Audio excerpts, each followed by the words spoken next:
Across September, the podcast is being sponsored by Netlandish and their software Help You Find Me. Help You Find Me is a digital If I Go Missing file that allows you to share essential personal information with family and friends to assist in keeping you safe and giving your loved ones peace of mind. The software is really easy to use and end-to-end encrypted, meaning that the only people who can access your information are people who have your permission. To find out more, you can visit helpyoufind.me/HYFM cult. That's helpyoufind.me/HYFM cult to find out more today. Hello, listeners, and welcome to this week's episode of The Cult Vault. For this episode, number 120, I wanted to go back and shout out the current Patreon and subscribers to the podcast.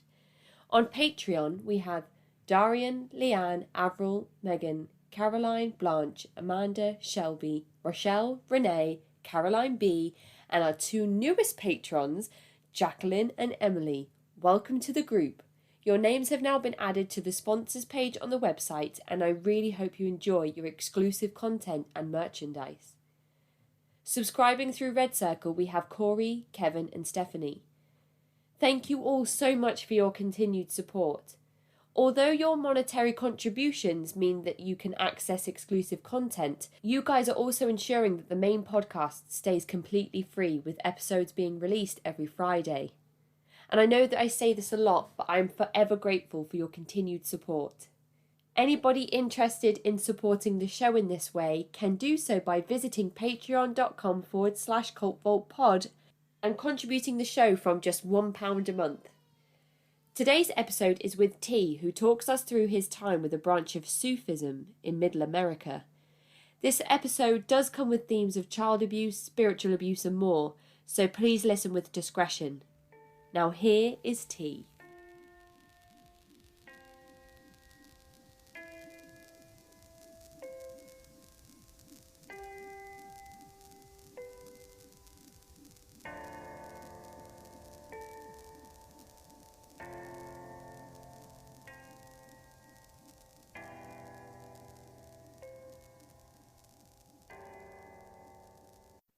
So hello, Todd, and welcome to the show. Thanks for agreeing to chat with me today. I am really excited to explore this new territory on the podcast. Would you like to start by introducing yourself to the listeners?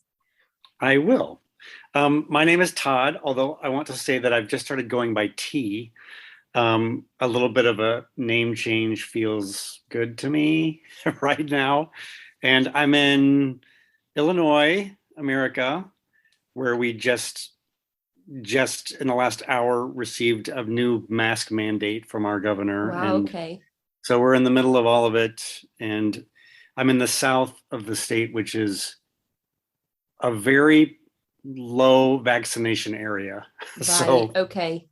when people, especially in the UK, when you think of Illinois, you think Chicago, but it's actually a 5-hour drive from Chicago is where I am. So yeah, you could drive pretty much across the country in that amount of time in England.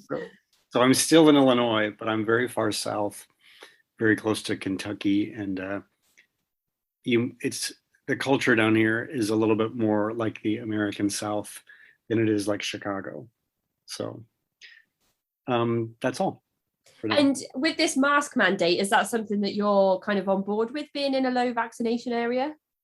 I am on board with, this is a great topic because our group was very anti-vaccination that I was in for 23 years. So now that I've been out for about, 16, 17 months, it feels really important for me to be vaccinated and to trust the government for a change and to follow the established protocols. And yes.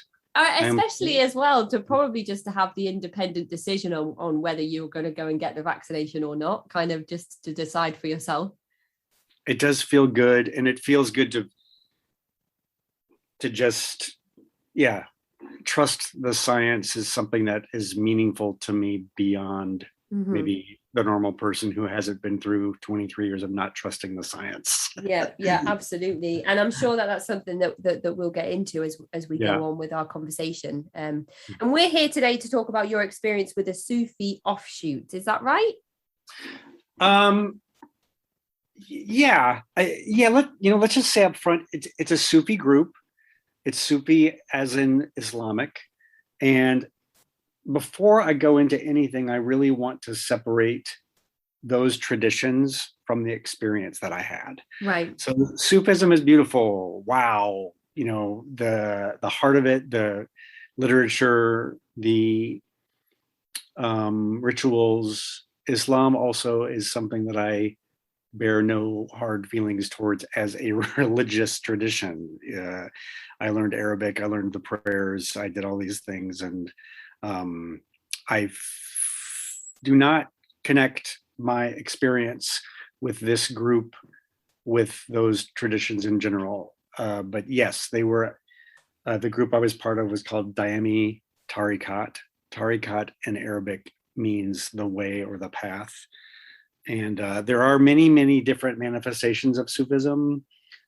This one in particular is led by a narcissist, which something I've just learned in the last year or so. But yes, that's how they identify. And that's Daimi Tariqat. Is that how you say that? Daimi.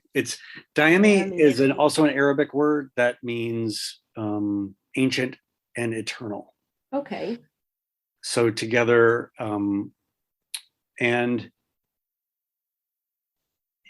one of the legitimizing principles of this group, and I think is that it is part of a lineage that goes all the way back to the Prophet Muhammad, may peace be upon him, and through Bangladesh. So when you encounter the group, you learn that Sufism as a tradition in general, the sheikh or whoever is in sort of the leader of a particular group, in many cases can trace the spiritual authority that they've been granted all the way back to the Prophet Muhammad. Okay.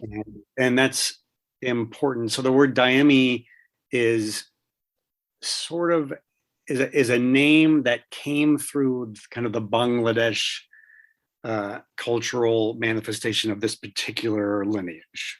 Does that make sense? Yeah, it does. And I think it's important what you've just mentioned there, that our conversation today about this particular group that you're a part of is in no way a reflection on Sufism in general, overall, as an umbrella kind of that is movement. Correct.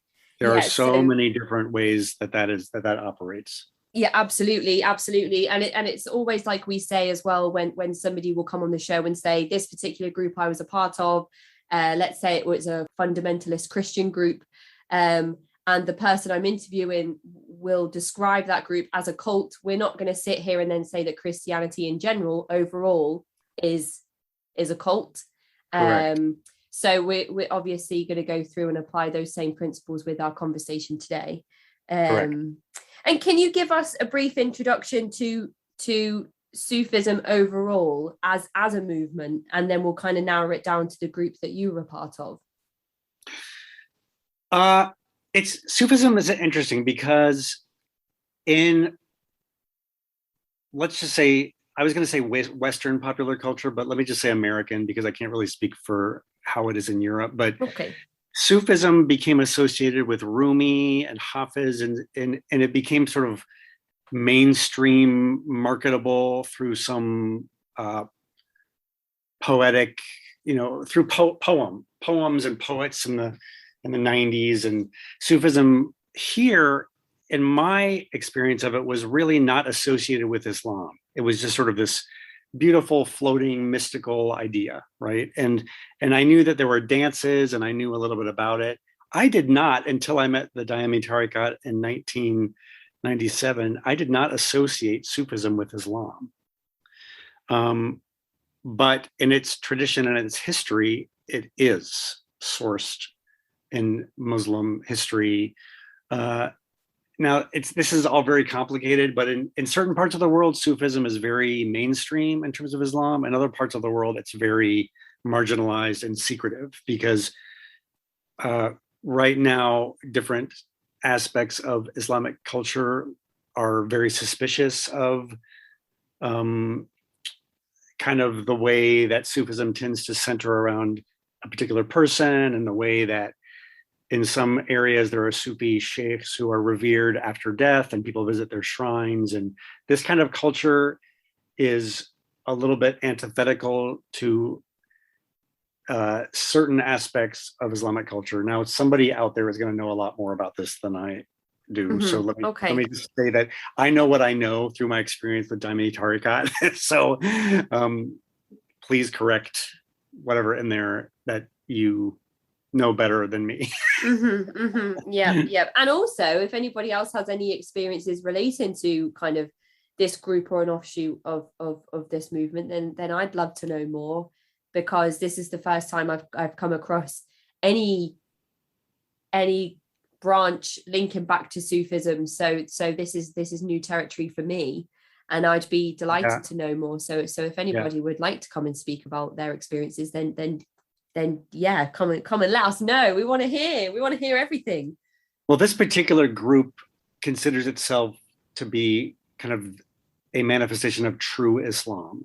So they don't, like, a lot of people will say, like, oh, Sufism is like a branch of Islam. And I said, well, that depends on who you ask. I mean, most Sufis are going to say, no, we're not a branch. We are Muslims, And then some of the non-Sufi Muslims are going to say, like, no, those are not Muslims. So, I mean, just like in Christianity or any religious tradition so huge, there's a lot of differences of opinion and experience about who is what, right? But yeah, absolutely. This group thought of itself as pure Islam.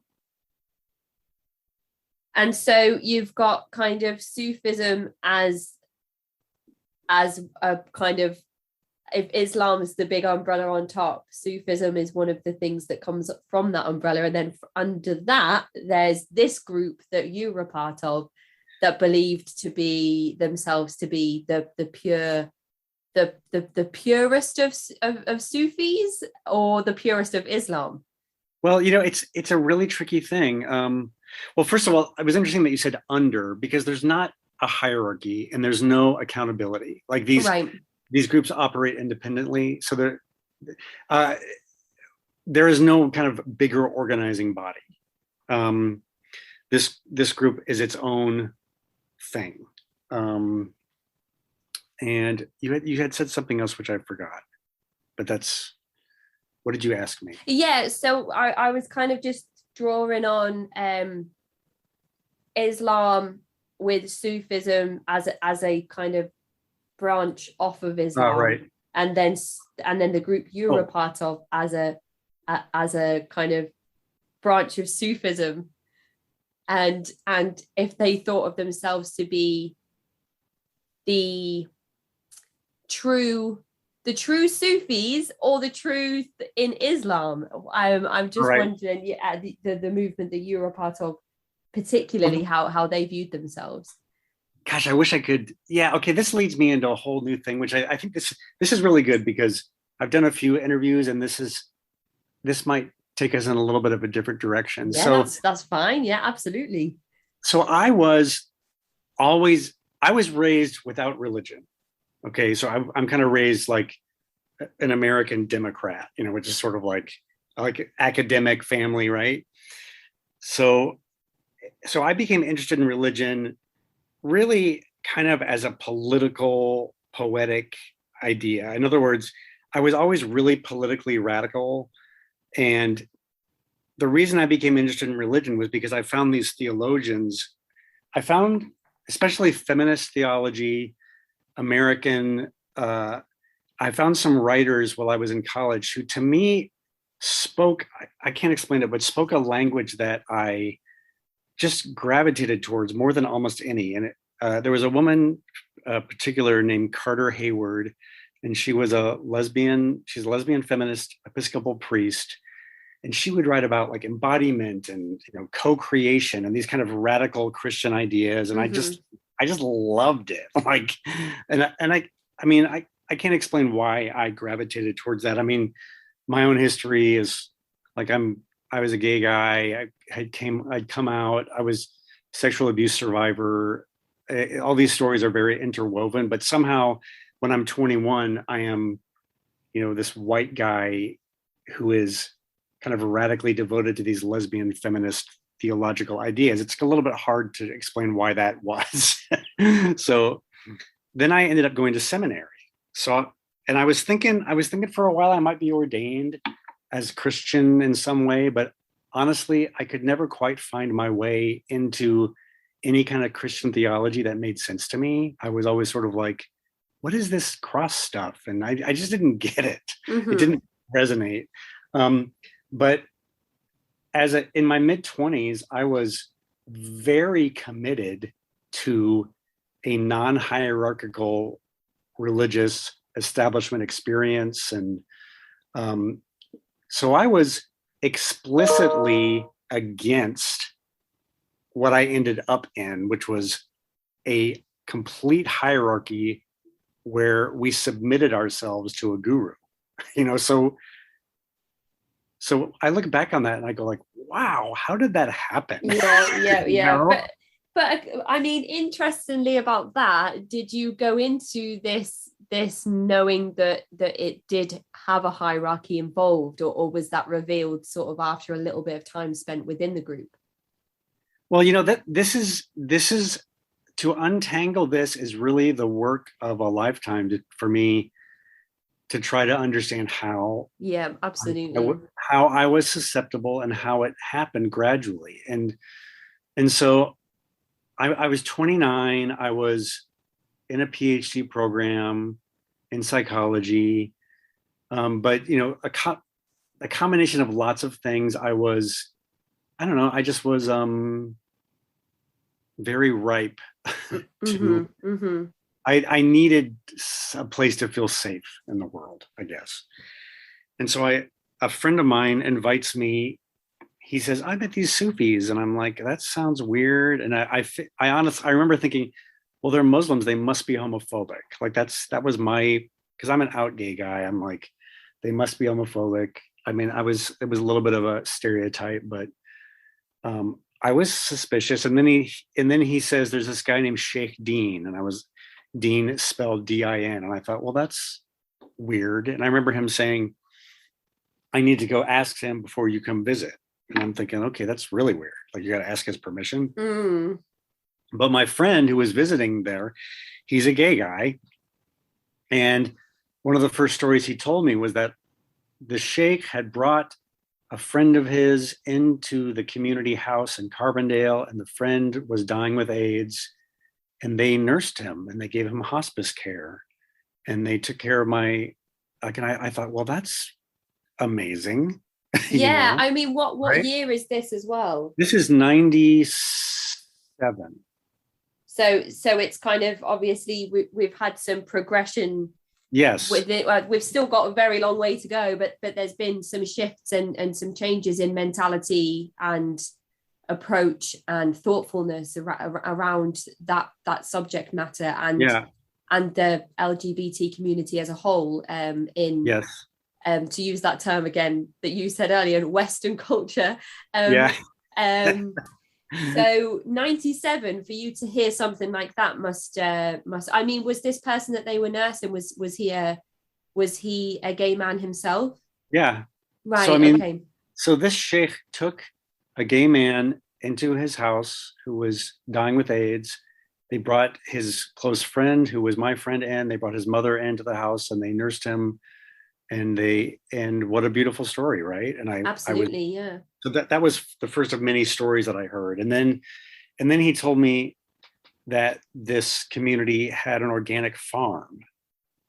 And I thought, wow, because I wasn't really at that point used to a spiritual community having those kinds of values and putting them into practice, right? So I thought, wow, this group, they moved to Southern Illinois, they have a farm there, and I was intrigued, right? And then Mm-hmm. I thought I would be safe there as a gay person, and um So I came and visited. I did a 4-hour drive from my university, and I came and visited. And I've just I'm in a performance program at school right now, and I've just been writing about this moment. So the moment is when I walked up to this house. So I don't know how to describe it. It's sort of a typical American looking neighborhood. It's a big brick house, Right. probably from the 1920s, and it's beautiful, and the lawn is beautiful, and there's flowers, and I walk in, and it's just perfectly curated, and there's a feeling. So you walk in. I think a lot of people have these stories, but you walk into this place, whatever the environment is, and you go, wow, right? So I felt wow. And of course the falling in love took a while, but I'm the kind of guy who, for better or for worse, will too quickly, fall into something. And I just pretty quickly decided that this was something I wanted to try. And um, there was a sheikh, there was a guru, but I took my cues from the people that I met, and my friend who was already there, I trusted him. And then I met people, and the people that I met were, not surprisingly, lovely Mm-hmm. and Yeah. open-minded. And some of them were European, and they were brilliant, like this Dutch scientist who quit her job to come and stay here. And I mean, they were legitimately brilliant, uh, very electric, exciting and intelligent human beings. And there was nothing in those first moments and in the meeting of the people and that going to the farm to visit. And so the hierarchy and the sheikh thing might have been like, well, that's weird, but the overwhelming feeling of meeting these people was really positive. Yeah, that safe community that you've kind of been Yeah. searching for, or kind of when you get there and it's so beautiful and so lovely and everybody seems so welcoming that you realize that maybe that's what's been missing. That's what has been missing. Yeah. And then also that the people, it's a very, very alluring thing to feel like you're part of something so small. That's, in my mind, it's like finally people who are as radical as I am, or people who are willing to give up, their mainstream materialism, whatever, to really commit to changing the world. So it Yeah. sort of fit what I wanted to believe about myself also. And I think a few people who have come on the show and had these types of stories, we always end up saying that I'm sure anybody or well a large percentage of people that have this experience would be like, wow, this is amazing. I would absolutely love to be part of something that feels like it's bigger than myself, but also means I can improve on myself and feel safe in my environment and part of a community, and contribute to the organic farm and this way of life that is away from electronics and the stress and of all the hustle and bustle and the Mhm. 9 to 5 and scrimping and scraping everything to try and buy a first house and all of those things. Uh-huh. The way you've just described it there, it is something that would be appealing to me if I went to visit. Sure.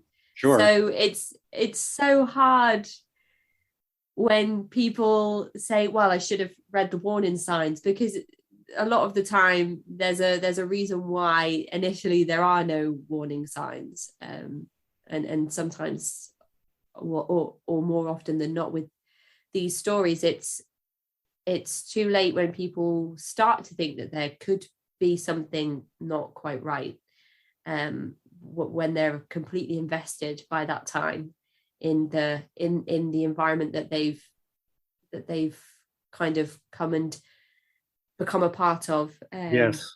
But Yes. I'm really interested to know that if you joined this group at 29, sort of a little bit about your life before then and the events that led up to kind of you starting a PhD and then meeting the group. Well, um, I'm the youngest of four. My father was a professor in Indiana, and I was smart. I was musical. By the time I was 14, 15 years old, um, I knew that I was gay. Uh, one of the tricky things in my story is that I had been sexually abused by a grandparent, but that I during that time of my life I had forgotten it. Right. So it wasn't until I was in seminary in my mid 20s that started to come back to me. So for those of you who have had that experience of having to, it's like you have an experience stored in your body, and then to unpack it is really disequilibrating. I just made that word up. So like I'm pretty unbalanced. I mean, I did have treatment. I'm doing alcohol and drugs in different ways. I'm just kind of teetering through my 20s. Right. Really, I mean, primarily my experience in the world was terror. Like I'm just scared, and my boundaries are just, I don't have good boundaries. I'm liable to, I mean, just, I'm the kind of person who can suddenly end up in a stranger's apartment in, Brooklyn, New York. Like I don't know where I am. I might be on a drug. I might like there was a real feeling of not grounded.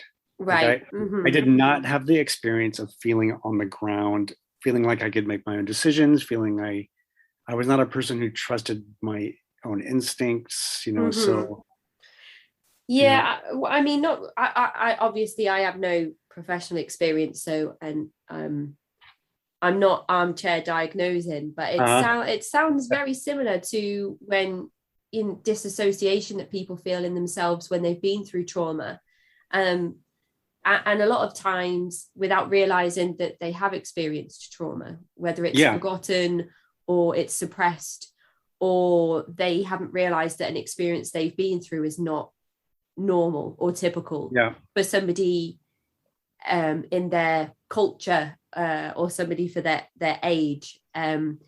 So perhaps that out of body feeling is linked to all of that. And I wonder if you did you kind of know without realizing before you kind of unearthed this experience, this memory that you had, did you know that there was something not quite right, or were you confused because you didn't feel like you had a reason to feel kind of detached from things? That's such a great question, because it was a very slow process of realizing that, like, when I think back on it, I'm like 22, 23 years old. I remember sitting in my room and actually had I had a thought that was, this does not add up. Like the way that I feel in the world does not connect with how I remember things. So like at a certain point I realized something is wrong. Mm-hmm. And it's weird because you're a fish swimming in the ocean. You don't know any different from what you're in. So it's really quite a process to try to see yourself and realize, without the memory attached, that and with me, the tricky narrative was that I had, in my dissociation and the trauma with my grandfather, is I had remembered him as the one who loved me. So I had developed this relationship with him. He died when I was 12, but after he died, I had developed this kind of internal narrative with him as he was the one who really loved me. Okay. And I did not associate that with any trauma. That was how I digested the trauma, right? Yeah.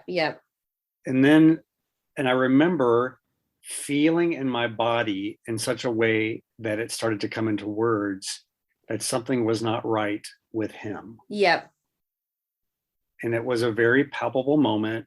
And it came with, here's I guess a trigger warning for people, but it came with a feeling of wanting to self-harm, and and it was not like I'm suicidal. It was like something's in my body and it has to come out. Right. This feeling, and so I did come through that, so that for a while after seminary, I was really not able to function, and I had to kind of reboot. I went to a treatment center, and I had with a master's degree, I worked at, I don't know what the UK version of this, but the Kmart is sort of like, it's like Walmart. It's like, Yeah. I'm stocking shelves with underwear, trying to get my bearings back. And I did a little bit. And then I was in a PhD program in psychology, but none of that feeling of being ungrounded really was ever resolved. And I found myself teaching classes stoned, and then I found myself in a relationship with a professor, and like things were not steady, and I was just always in a state of real fear, Right. just in the world. I Yeah. just scared, you know? Yeah. I mean, I wondered initially if your thoughts and feelings before you were able to pinpoint what it was that you had suppressed Yes. or changed in your mind, to make it, I guess, maybe once your grandfather had passed away, to make it like almost to protect yourself, your brain changed the meaning behind what had happened. I again, as I said before, I have no professional experience, but it did that before he died. I mean, when I look back on it, the messages he conveyed to me and the way that I dealt with that trauma in a private way was just to believe him. I mean, it's such a great connection to the guru, is because I believed my grandfather, and I believe the guru. It's like so for me, there really is a direct link between, childhood trauma and I'm not saying that this is true for everybody, but for me, there was a susceptibility, and the relationship was similar, where so my grandfather told me a narrative, and I believed him, and I forgot the parts of it that were scary and painful for me, but I stored them in my body. You understand? And and kind of took the message of love and stored it as a familial love in your mind, as opposed yes, to the more nefarious kind of messages that were coming from those interactions, I suppose. yeah, and then the only way what happens is, and I think most abused kids, this is what we do. It's like the only way to understand the horrible shit we feel is to blame yourself for it. I mean, so when I'm feeling, I mean, I had so many difficult moments, and the only way for me to understand them was to think that I was a bad person. Okay. Like I had done something wrong. And so part of the way that I began to see that something was wrong was that my relationships in the world were really unbalanced. So I developed like really intense obsessions with people, and all the way through high school and through college. And some of them, my behaviors were not. I couldn't make decisions that were balanced, and I was, I would say I was guilty in some cases of being kind of a stalker, and just obsessing, and involved with people who were not available to me, and I don't know. I suppose a lot of people when they're 21, that's their story. You know, I don't think that's so unique. but but um, at some point, I went like, why am I acting like this? Mhm. You know, how does this make sense? I didn't understand. You know, so So you've been through these traumatic experiences as a child, yes, and then your grandfather's passed away at the age of 12, I'm your 12. Yeah. age 12, and around the age of 14 or 15 you come out as an openly gay person. To myself, I did not speak it until I was 17. Right, To okay, people and to okay. friends. Yeah, to um friends and yeah. and and how was that received? What around what period of in time was this? Well, this is 85 ish.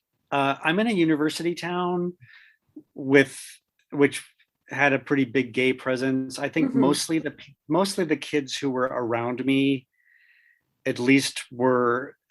Um, I mean, it is the mid 80s, so it's the world is small, but Yeah.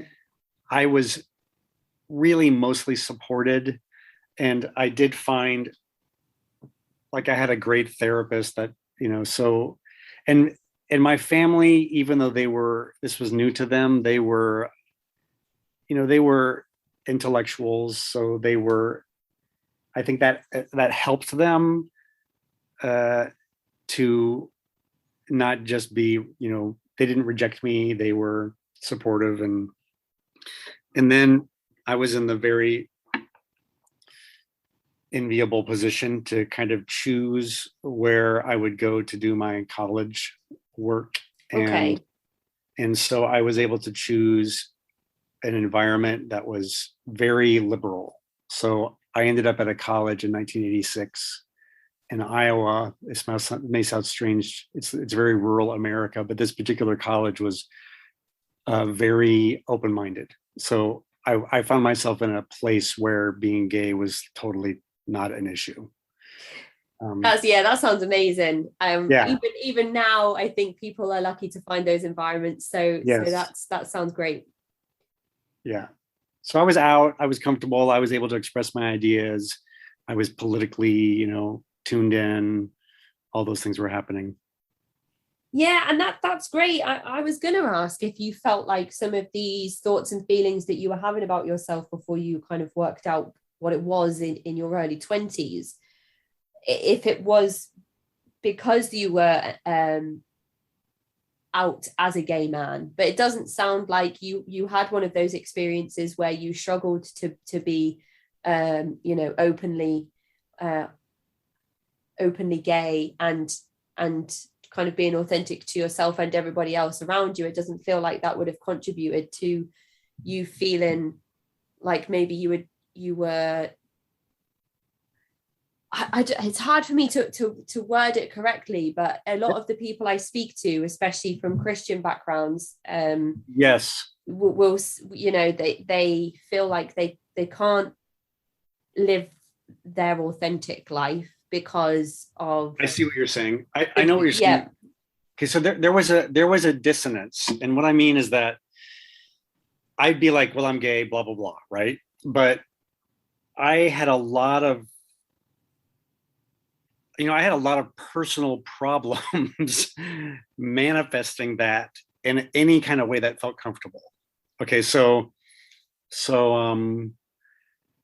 my relationships, I was attracted to men much older than myself. Okay. I was not attracted to peers. I When I was sexually active, it was really controlled, and I was really scared. And I was often, drunk or something. And so no, it's so to say that I was gay to be out was not the same as like I'm having a comfortable gay lifestyle. Right. Yep. Yep. Yep. Right.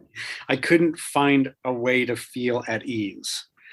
And this really contributed to the way that the cult brought me into a heterosexual marriage.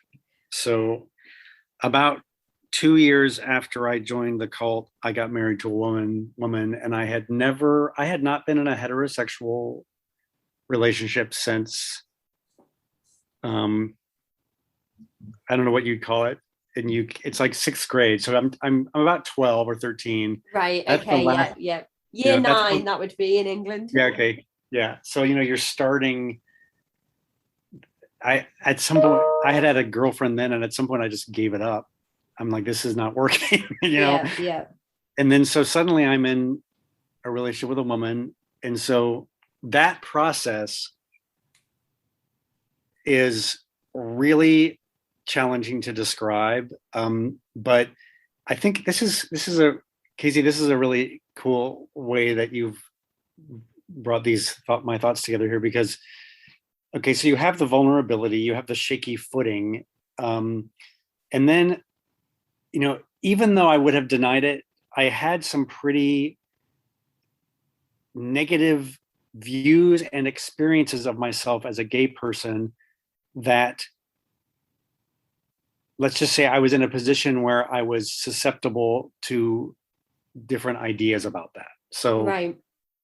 So I came into the Sufi group, and like I said before, it's like I'm thinking, oh, I can be gay here, and then very gradually, and I could write a dissertation about this. I mean, I might someday write a book about this. It's sort of like, how did it happen that 2 years later I married a woman, when the guru did not say to me, you have to marry a woman. He did not say to me, you can't be gay, but he created all of the conditions so that I would feel, in order to come close to him, which was the goal of the student, that to marry a woman would be the best course of action for me. And that in so doing, I had to, strike bargains with myself. I had to justify it to myself. I had to convince myself it was right. And I had to take my gayness and I had to put it somewhere, And that's Yeah, mysterious. there's so much here to go over, especially because the kind of the first interactions that you've talked about when being introduced to this group is the idea that they are very supportive of the LGBT community. And Yes. obviously there's something that changes over your time within this group that ends with you in a heterosexual marriage. So there's so much to go over, but Yes. but it's I think it's important to discuss really, for me, kind of listening to your story, it sounds like your timeline is well, obviously this is very general, but you've had this childhood abuse, and then a few years later, after your granddad passes, you realize your sexuality to yourself, and then Yes. a couple of years after that, you kind of start to discuss that with close family and friends and people in a kind of as safe a space as you can find. Yes. And then after that, you realize this abuse. So you realize it's not maybe linked to your sexuality, but actually linked to something that you experienced when you were much younger. And then from that, there's kind of maybe some substance misuse or alcohol misuse that leads to you going to a treatment center. And then from that, you kind of start a PhD at the age of 29. So how do you make that jump from kind of Kmart to actually going into your PhD? Well, I was in the Southwest. I had restarted my life, and at a certain point I just was like, I got to do something. So I think I was maybe 27, and I literally one day packed my car and drove away from where I was. I had gone to the treatment center in Arizona. I had stayed there for almost 2 years, and my parents in Indiana, I packed the car and went back, and I thought, and I applied for a PhD in my father's old department. So he was an education researcher, and I applied to work to be a student in his department, and it felt to me like I was finding, kind of coming back home and like starting over, and I was excited, and I was really successful in the PhD program, and I did a year of it, of the classroom work, and after a year is the when I met the Dhyami Tarikat. So I was a year into school, and then that year, the second year of school, I went back and forth driving 4 hours between.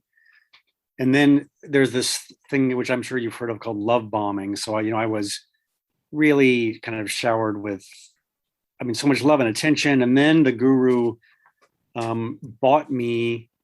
I want to say guru is in quotes. So we have other names for him. Every time I say guru, it's not capital G, but he bought me a ticket to come with the group to Germany, because in Germany there was a satellite community, and there still is. So we were in Dortmund, and it was a whole love bombing thing. So I had been sort of courted, and at the end of the second year, oh no, I'm sorry. At the end of the first year, how does this work? Oh, right. At the end of the first year, I met him. So I was in my second year of PhD program when I was driving back and forth. And then at the end of that year, I asked the sheikh if I could quit school and move there. And he said, yes. So I did. So all of those things that have happened, I mean, we've gone kind of just relayed the timeline out there. And you've spoken about these inappropriate relationships that you were finding yourself in as well. Yes. And all of these things that lead up to you meeting this group. Yes. I mean, you could write a whole book just about those experiences before you even reached this beautiful building that you were kind of taken to and shown around, and then experienced the love bombing and everything that comes after that. 23 years that comes after these experiences. So I think people could understand.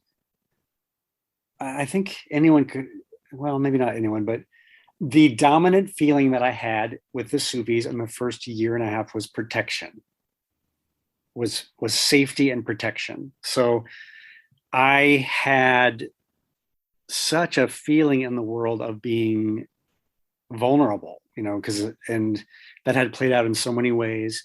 And when I came to the group, there was a modesty, and there was a feeling that no one was on the make. So the part of me that lived in the world that was sort of always on the make, or like always felt sexually vulnerable, that part of my life was absent when I was with this group of people. And in other words, the vulnerability I felt was relieved when I was with this group of people. I felt protected. I felt like there was sort of a ethical core, which was conservative and modest. So we dressed modestly, not in a uniform, but like wearing long pants. And I felt like here is where I need to be.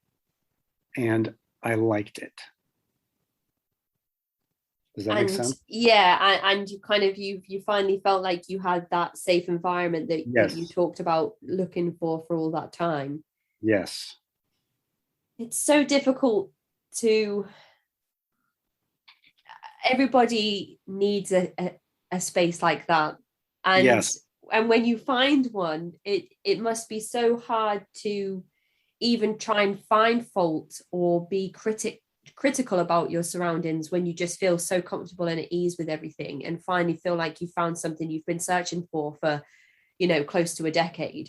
But the thing you mentioned before about kind of the similarities between the kind of abuse and manipulation from your grandfather that translated into this guru that you ended up spending so much time with, almost sounds similar to like the phenomenon of cult hopping, when somebody goes from one group to another without even realizing that that's what's happened to them. Yes. and even down to things like somebody joins a multi-level marketing group and then leaves and says, oh, that was horrible, I'm never going to be part of another MLM, but here's a new business that I've started for myself underneath this new group called Amway, and then it just ends up being another MLM. So I think there's a lot to be said about people almost finding comfort in traumatic experiences that they've had, because it must kind of feel almost just familiar in some way to go. So. Yeah. And I think there's a lot of lessons in here about how deeply affecting childhood abuse is. It is really hard to, unwind and transform that experience. Really hard, Yeah. And so when you go to this place and you meet these people and you walk into this building and you have this sense of kind of awe and you feel comfortable, I don't think that there should be any blame placed on you for then opening yourself up to the group and giving yourself over to the way that the group works and the hierarchy itself, and kind of adhering to the principles and practices of this group, which must happen because you end up staying for such a long time. Yeah, and then there's, I think what's easy, how do I say this? I don't want to underestimate the significance of some little interactions that I had early on and the role that the followers play. So the guru stands back, the guru is elusive. But then his followers fall into a perfectly choreographed, not like they don't even know what they're doing. They're not actively recruiting, but they, in their minds, but they believe that they have the answer for you. And if you show an openness, they will move in. So this guru, he now has 3 wives. At the time he had 2. I want to say that he, just to fill out the picture here, this is a man who grew up Jewish in Peoria, Illinois. He is not, he's an American white guy. And he has 2 wives, and I have come to see them as the master recruiters. So imagine, like, I come into this environment, I am, really suspicious, but also desperately needy. I'm concerned about being accepted as gay. I'm also concerned about being accepted as a person who is kind of not in great shape, because so many, I remember at the time thinking, so many spiritual groups, like everyone seems so perfect and they're all meditating. And I thought, are they going to accept me as like kind of the walking wounded? Can I be myself here, in the sense of like, I'm working through stuff and it's hard and I'm messy, right? Mm-hmm. Or so I'm walking up to this beautiful, I'm on the farmland, it's Southern Illinois. It's like rolling. I suppose it might look like some of the gently rolling parts of England, and it's green, and I'm walking up to this beautiful old farmhouse, and I'm meeting his first wife, and she is so warm and so gentle, and she has, there's chickens in the yard, and her house is so cute, and I just feel like I feel like I'm in a really special place. And she sits me down, and I tell her I bare my soul to her. I say, I'm really worried about these things. She holds my hands and she looks at me and she says, I am the same. I was an abused kid, and here I am in this beautiful place. So she testifies without me knowing it, and without her knowing it. She raises my trust in that moment about 10 times by telling me her story, by taking my hand and basically communicating to me, you will be safe here. Now, whereas if the guru had tried to do that, I would have been like, no, like, get away from me. This is weird. But she did it, and I trusted her. And she's like in this idyllic place that to you is so appealing and safe. Yes, everything was safe. And so she sold me in that moment the whole vision. And I remember every moment of that, because I left that interaction feeling like, oh my God, maybe this is real. Yeah. And this could be me. And this is something that I can have this for myself. Yes. Do you ever think back on that experience and wonder if she kind of didn't have herself together as much as she seemed to? Well, it's amazing because that woman became my boss for years, because the community here in my little town, we're in a little town, bought a coffee shop and kind of developed it over time into a very well-known kind of vegetarian restaurant and bakery. And she became the manager, a very visible local business owner, manager of this place. And she's really vivacious and very charismatic. And lots of people love this woman because of her personality. Well, now, especially since I've left the group, I've come to see her as, I mean, I could tell you so many stories about this woman. Like, she can be very vicious. She can be, right. She's dissociated in some of the darkest ways. Having known me for 23 years, till the very end, she did not ask for my perspective. I mean, she will back the guru's behavior, no matter how dark, no matter how abusive, which it got very abusive, no matter how dysfunctional. She almost died, literally almost died from anemia because she wasn't physically taking care of herself. I mean, she is the role model for how to interact with the guru, and as dysfunctional as it is. And she is sort of like the gaslighter of the whole enterprise, because if you don't do it like her, then you're not trying hard enough. I mean, there's a lot of stories to tell her, but yes, she is not what she seems. And it is very hard to see through it.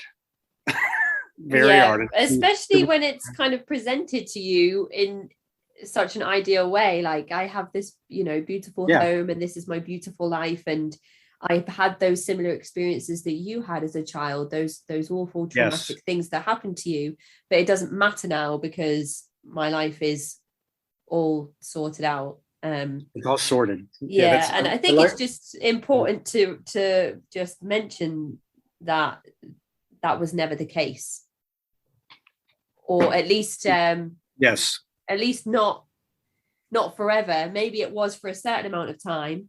For her, maybe it really was sorted for a certain amount of time, but judging from what you've just said there, it either never was or didn't stick.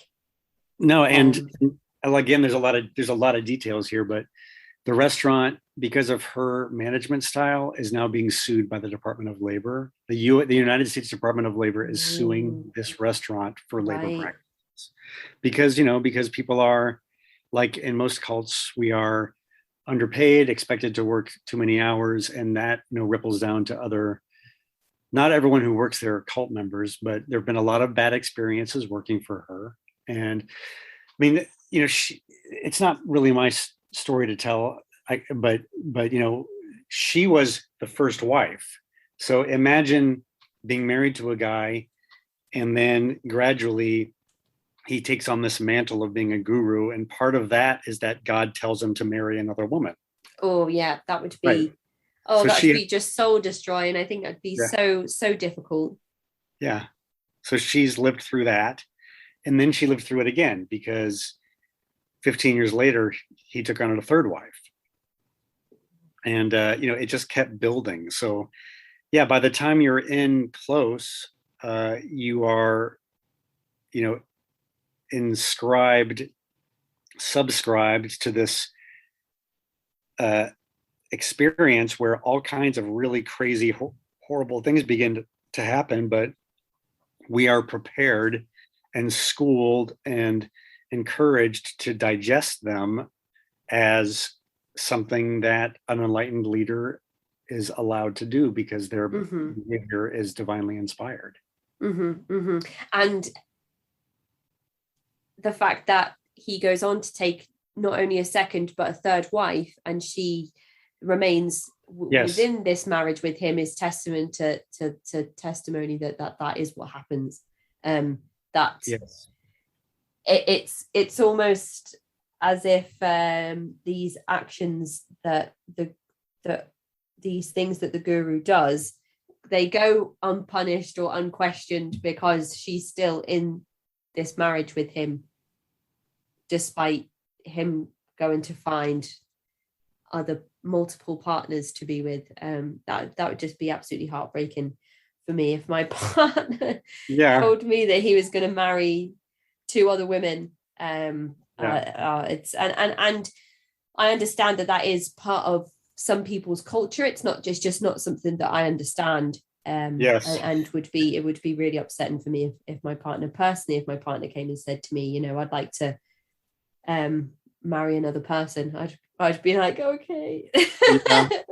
And that's why I've started to see her as she is so powerful in this group, because she shows you what you should be able to endure. And she does it with a smile on her face. And when she is sad or angry, she hides it, you know, because she must. And it's really sad. It doesn't excuse the treatment that she's putting on other people. But it's almost like when kids are severely bullied at school, so they'll go and bully someone smaller than them, or somebody that they think is vulnerable enough for them to go on to bully. I don't know if it's trying to gain back some power somewhere, or to be able to make decisions for yourself that aren't dictated by somebody else. I don't know where this mentality comes from when people are being treated a certain way by somebody, so they'll go and inflict that same treatment on others. I'm sure there's so much academic writing that's been done about that. But you've arrived at this building, and your first impressions are kind of like, this is the most beautiful place. These people are lovely. Their ideals are in line with mine. This is what I've been searching for. What is your first interaction or your first experience with the guru himself? Okay, so he would show up, and there's a story of me when you walk into this main room. There was kind of a big raised chair for him, and I had never encountered anything like this, but like I said, it was beautiful. And one of the first things that I did was I went and sat in it, which turns out was a horrible faux pas. Like you don't do that, but I didn't know, so I plopped down in it, and he kept his distance from me. I mean, I think he's a very astute, you know, studier of people. So I think that he was going to let me kind of have a lot of space, and we didn't have a lot of close interactions for quite a while. At one point, he wrote me a letter when I was going back and forth to Indiana, and he said, "Come back." And it was just warm and inviting. And so he developed this really, I mean, so I'm interacting with all these other students. We're going to the farm and working, and I'm interacting with him. And then he was very, as you've heard the story many times, he's extremely charismatic. Like, he can talk in complete paragraphs, and we would have these gatherings, and everyone would dress up, and he would play acoustic guitar and sing songs that he wrote. And the songs that he wrote were sort of, you know, rock and roll, spiritual, and Mm-hmm. and we would chant. You chant the names of God, and in Arabic. And the other thing is that the the group, every single morning they would get up at dawn and do the Islamic prayers, and um, do something called dhikr, which is like long, an hour of chanting and the names of God, and then meditation. And so every morning there was like an hour and a half program, and everybody came, and it was, oh my God, I loved that, you know? Um, and, within a few months, I had,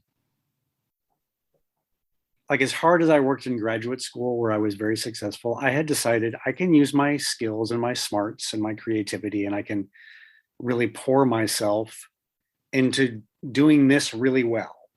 So I thought, well, I can do this. I can, I approached it in a way that ended up sort of backfiring on me, because I thought like I can accomplish this. Like I can get up every morning, and I can do this the best, because I just kind of operated that way. Right. And Yeah. and graduate school is competitive, and American culture is competitive. So I thought I can do that. I can be really good at this. That's what I thought, right? So I learned the prayers really quickly, and I'm good at languages. So I learned the Arabic, and when Ramadan came up for the first time during those years, it moves across the calendar. But at that point, it was in January, and I fasted for Ramadan by myself in Indiana, and I broke fast, in my statistics class, and I went for it, you know. So you really like embraced all of Yes, the practices of this group, and you said, I'm going to do this perfectly, exactly. even when I'm not being supervised by the kind of people in those positions of power within the group. You took it Yes. upon yourself to be the kind of perfect follower. Yep. I said, this is who I am. And it connects with the idea that you were just saying, which is that you become kind of the bully. I I became one of the kind of enforcers of protocol. Like, in other words, I would be the guy who would sort of police you, like, Right. hey, don't sit on the chair, or like, because my standard was 100%. So I became a point of tension for, let me just say, for the almost everybody else who couldn't do it perfectly, you know? And that caused so much tension. Not, I mean, in my family, in my marriage, in my parenting, there's so many stories of me upholding whatever perfection I imagined that there was supposed to be. And of course, I was never given any accolades for that, because that's, in a cultic environment, I just was set up for more and more abuse. But I became the enforcer, kind of the bullying, judgmental enforcer of everyone else's, imperfect commitments. God, it's hard. That stuff's hard to stomach. When I think of I how I. wonder though if that's common across other people that have been through experiences of high demand control groups. Yeah, I It'd think be so. it'd be interesting to know if that's something that other people feel they have to take upon themselves as well, kind of the role of the gatekeeper, um, or to feel, to take sort of Jehovah's Witnesses as an example. Are they being as modest and as pure and as devout as they possibly can be to be as close to Jehovah as possible? Yes. Even when nobody's looking, are they doing those things so that they don't feel like they're letting themselves down spiritually? So I wonder if it is something that's quite common across high demand groups.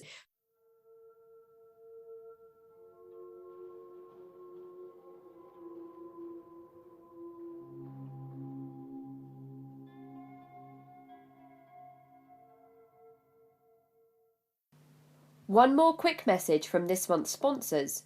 Netlandish and their incredible software help you find me. A digital if I go missing file that allows you to share personal information with family and friends, putting your mind and theirs at ease. Using Help You Find Me could be the missing puzzle piece in solving the mystery if you or someone you care for should disappear, allowing you to access this information weeks before law enforcement in the hours that matter the most. For more information, visit helpyoufind.me/HYFM cult. That's helpyoufind.me/HYFM cult to find out more today.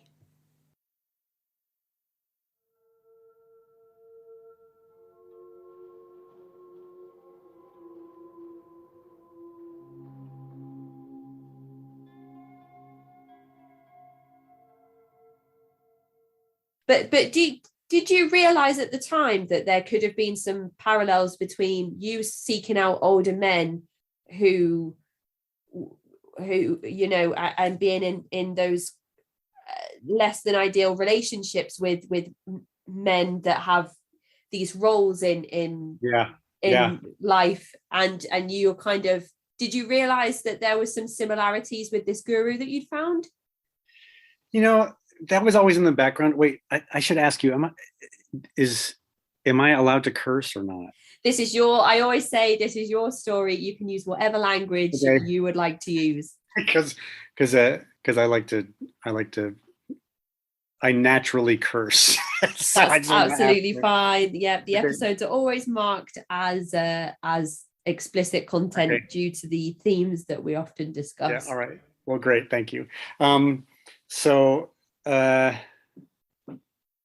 I just lost my train of thought. Okay, so we're talking about the similarities. Yeah, I didn't tell you. That's right. I didn't tell you the fucked up part that I did not mention was that I know it's weird that I'm laughing, but that's what I do sometimes. Okay, so my grandfather was a minister. I forgot to mention that. Okay. So that's completes this whole full circle, right? So yes. Okay, thankfully I wasn't sexually attracted to the guru, but there are so many weird sexual dynamics and like I think that they really inform the story of how I ended up in a heterosexual marriage, is because the whole community was really gender binaried, so it's like there's a men's group, there's a women's group, there's the men's side, there's the women's side, there's the men's prayer line, there's the women's prayer line, and then he had a way of mocking gender diversity. So he upheld a certain masculinity, and I needed to fit there. And I'm not a very binary kind of guy. I mean, first of all, I'm gay. Second of all, I'm like, I'm kind of a queer musical theater. I'm like all those things, and what I found over time is that I needed to suppress. He sort of micro bullied me over time to become less like that. And I think that really led me into sort of trying to become a man. And it was really deeply connected in ways that I couldn't even think of, much less articulate, related to my experience of having gay relationships, which didn't quite feel comfortable for me, and my attraction to older men. And I mean, I was fine with shutting that part of myself down. Right. Because my experiences there had been difficult. Yeah. So it wasn't that hard for me to decide that to marry this woman might take these conflicts that I had been feeling over time and kind of put them into a little pocket, and that I would be more comfortable. So, and then it was interesting because my friend who introduced me to the group, he's a gay guy. And when he saw this happening to me, he freaked the fuck out, because he's like, what are you doing? Like, he was not about to compromise his gayness. Mm-hmm.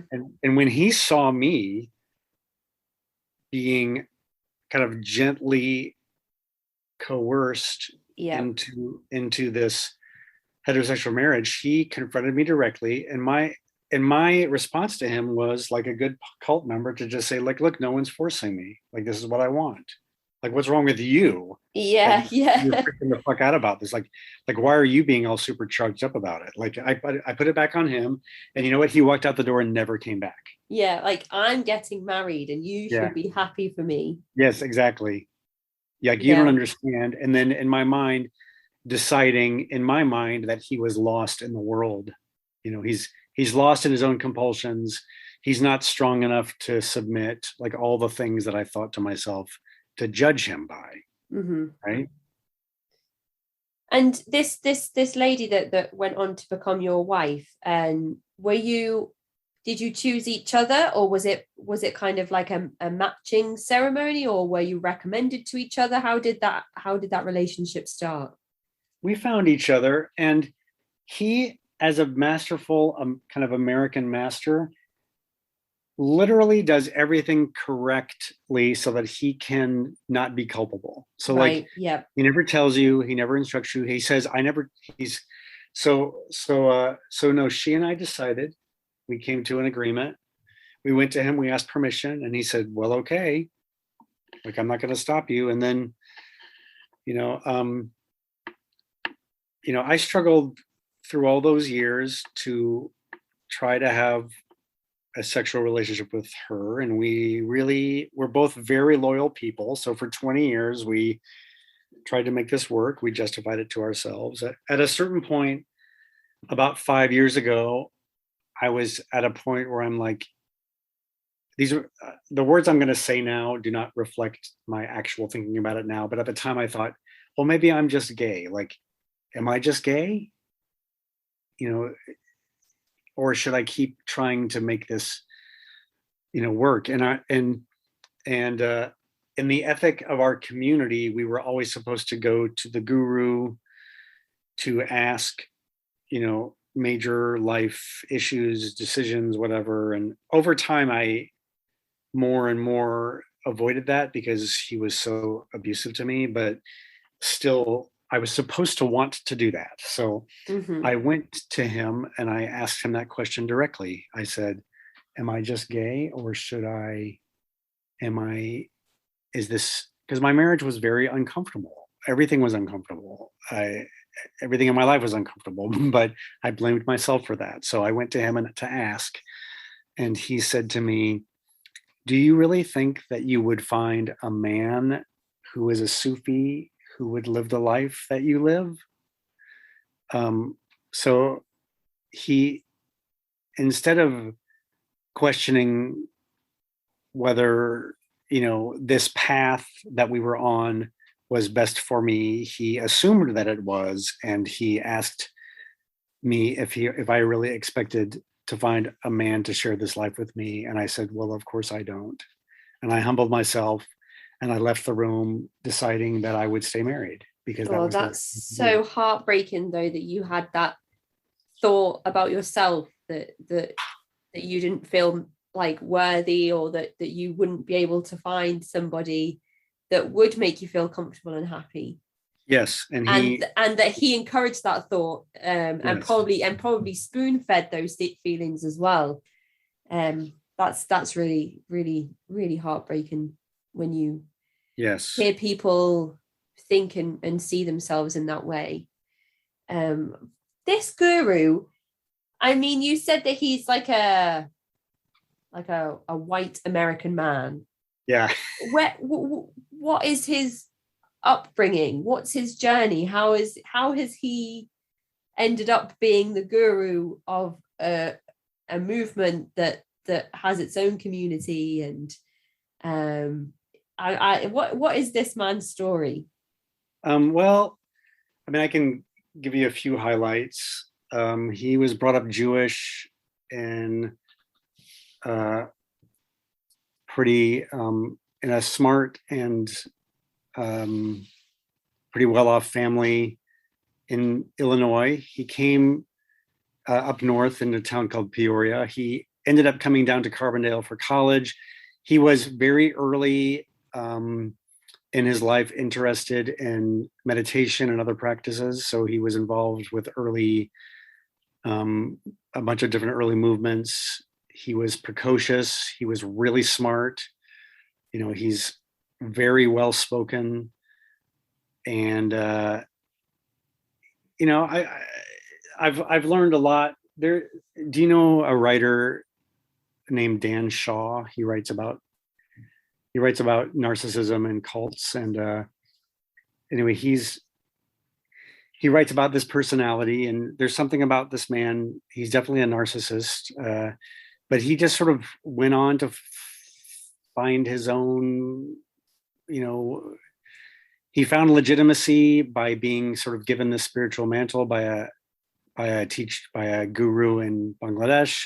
So he comes sort of legitimized with this, like, I was given this. So right. He paints himself as sort of like, I'm just following out my responsibility and my promise. Like he doesn't, he emphatically denies that he has any personal stake in this. He often will say something like, do you think that I would want this position? He paints himself as a martyr to his responsibility. Right. And, I would just describe him as an exceptionally good salesperson. And I don't, and one of the things I've learned about him since I left the group, because, when you're in it, I can't see these things, but since I left, I've heard several stories. There's 150 ex-members floating around, and I am the first person to speak publicly about my experience in this okay group. So there's a lot of people who have left with conflicts, and everyone has remained silent because there's a fear that he will, I don't know what he'll do, but everyone's, people are afraid, or, they just want to move on. So they're not interested in speaking publicly. But I really believe, is incapable of seeing his own culpability. So, for example, he is widely known for, and here I want to be a little careful, because let me just say that there's a lot of stories of him crossing boundaries with women. Okay. And when he was confronted directly by a very brave person that he is responsible for doing this, in this particular example, he said, I would not do anything differently, and my behavior is justified. So basically, he has this whole thing set up so that if you have a problem with his behavior, if you feel conflicted about it, if you feel pain, if you're hurt, any anger, any conflicted feeling that you have towards him and his behavior, it's because you are not seeing it for its divinely inspired value as a teaching mechanism in your life. Okay. I know that's quite common, but he has, to a grievance, to a person, used the words, I would not change what I did. And I believe that he is still in that place. He's trapped there through narcissism, or however you want to define that. Yeah. And I don't know the whole story about why that is about him, Yeah, I just thought it'd be interesting to kind of let the listeners know his personal story, because in areas like Illinois in America, I know it's Christianity that is the most prevalent religion in those areas of America. You've got your Roman Catholics and your Baptists, and I know that in those parts there are smaller populations of Muslims and Jewish people, Buddhists, and Hindu groups, but primarily it is Roman Catholicism.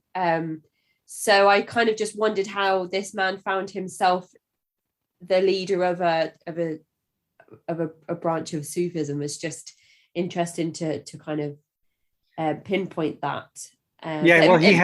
He has epic stories about it. Like, he tells an epic story of how he was sort of a quasi Hindu guy for a long time, and and then he fell in with this. He had dreams of being called to this guru in Bangladesh, and then there are very mystical stories of this guru in Bangladesh appeared to him in a dream, and somebody found him in New York City and gave him a plane ticket. Like there's this level of sort of, Jonah and the whale kinds of stories of like, like and divine intervention. yeah, divine intervention and destiny, and how he ends up in Bangladesh. And part of his story of giving himself over to Islam is just his surrender to his guru. So he always uses that as a way to teach his, in quotes, students, which is that, if somebody has an issue with some directive or some way that we are living, he just says like, wow, I didn't equivocate. I didn't argue with my guru when he said, go up onto the roof and learn and read the whole Quran tonight. I just tried. I just did it. Yeah. And so he's always using his own ethic as a way to show you where you are falling short. And so his story just, adds romance and how a little American Midwestern Jewish boy became a Sufi sheikh is just part of like God's destiny. Does that make sense? I mean, it's a very romantic story. His is. Yeah, it definitely sounds it. And it sounds almost like idealistic, like his wife, that when you spoke to her in her home, and it paints this picture of kind of perfection. And also then, like, who are we to question him when he's had these experiences? Yeah. And he's obviously closer to God than we are, and if we want to reach that same level of enlightenment that he has reached, then we have to follow him without question. Yes. And also that he has already completed the work of surrender, which means, we just have to work harder and sleep less and, give more of our time and our money and infinitely, just so we can reach the level that he reached simply in that moment of surrendering completely to his guru, so that's part of what justifies, how hard we work and how hard he doesn't work. Yeah, well, that's also seems to be a common theme across these groups as well. So you go in, you meet this guru, he writes a letter to you asking you to come back. You spend a bit of time going to kind of 4 hours to and from your PhD and this community. Yes. And then you said that as time went on, the abuse that you and some of the other members of this group endured, it ramped up over time. So I'm wondering if that level of abuse was always happening within the group, or if something was changing with this guru as time was going on, or there were some shifts within the group that were causing these things to happen. That it's very hard. I mean, I was in for such a long time that it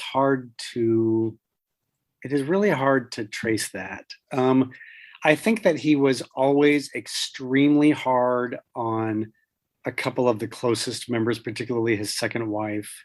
She had become sort of the executive director. She was sort of the person who micromanaged all of the projects so that he could, sort of be guru-ish. And he was always very hard on her. But it was very slow. I mean, he is smart enough to very gradually let you commit yourself. And then the more committed you are, the more he can really throttle you. And I became a person who was visibly humiliated quite a lot. And I think that was directly related to the fact that I would take it. I mean, there were plenty of people through the years who were just like, fuck this, I'm out of here. Lots and lots and lots of people, and there were a lot of dramatic exits, and there were people leaving literally in the middle of the night and disappearing. There were and then at first when the group came, there were no children. And then gradually over time, there were families with kids. There were families who moved from other towns. I'd say the group grew to the largest it would become around 2008, 2010. And we had our own homeschool group. Homeschooling laws in the US are very relaxed. So Yes, yeah. we could just create our own school, Mm-hmm. and and I had a daughter in 2002, and the guru gave her name, and this was considered sort of another sort of performative way to show that we trusted him, and then we raised our children together. And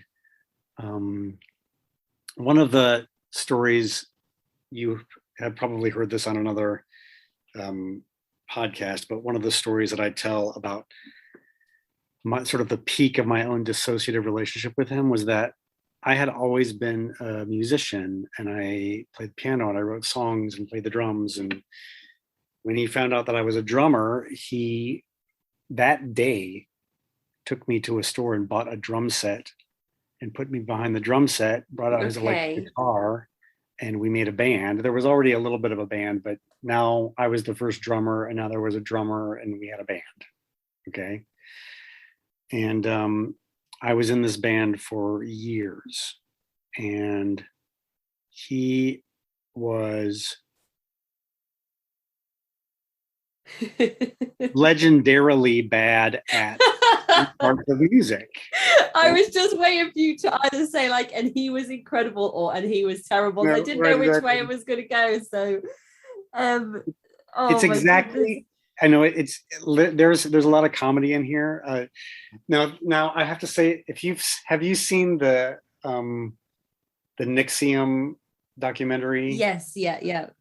They're the scenes of them playing volleyball. Right.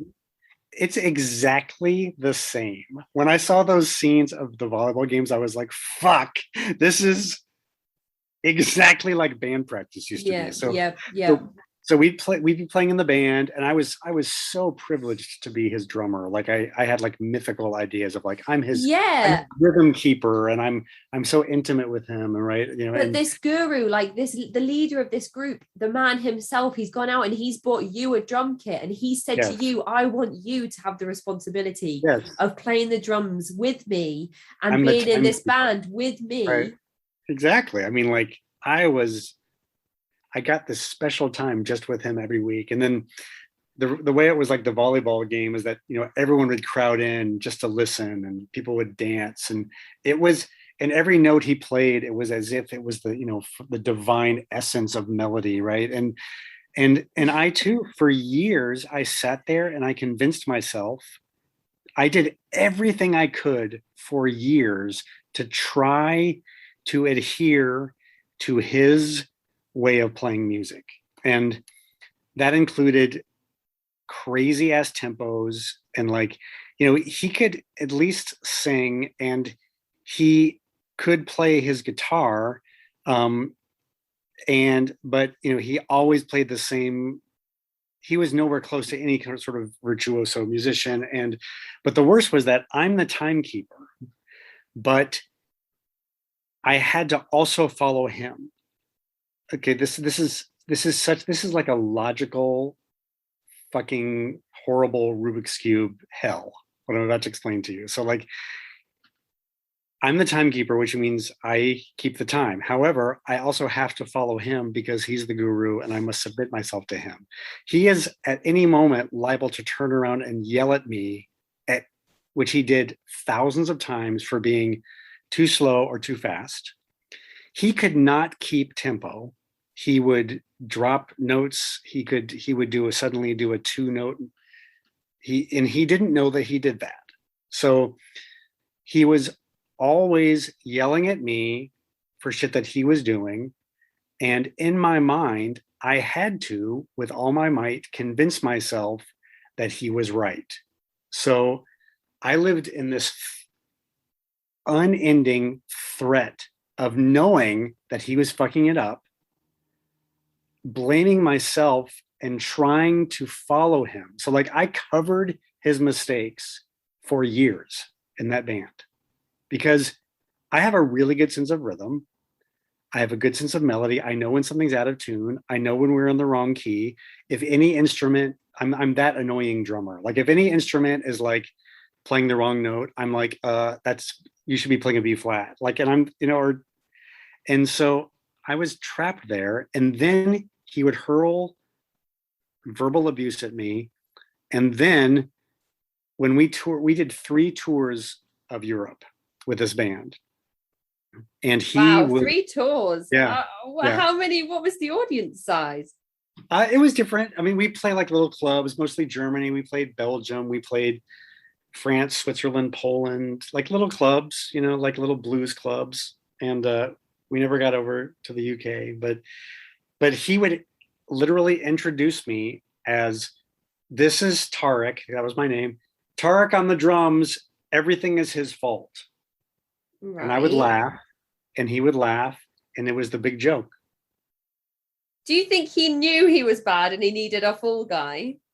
I don't know. I really, like I said before, I really believe that he believed that everything he did was. Yeah, if the narcissism is severe as you've described it, then he probably thought he really was amazing, especially when he's got all the members bolstering that opinion of himself by coming and dancing and witnessing the band playing and all of that stuff, and you just had to endure. Oh, that's awful.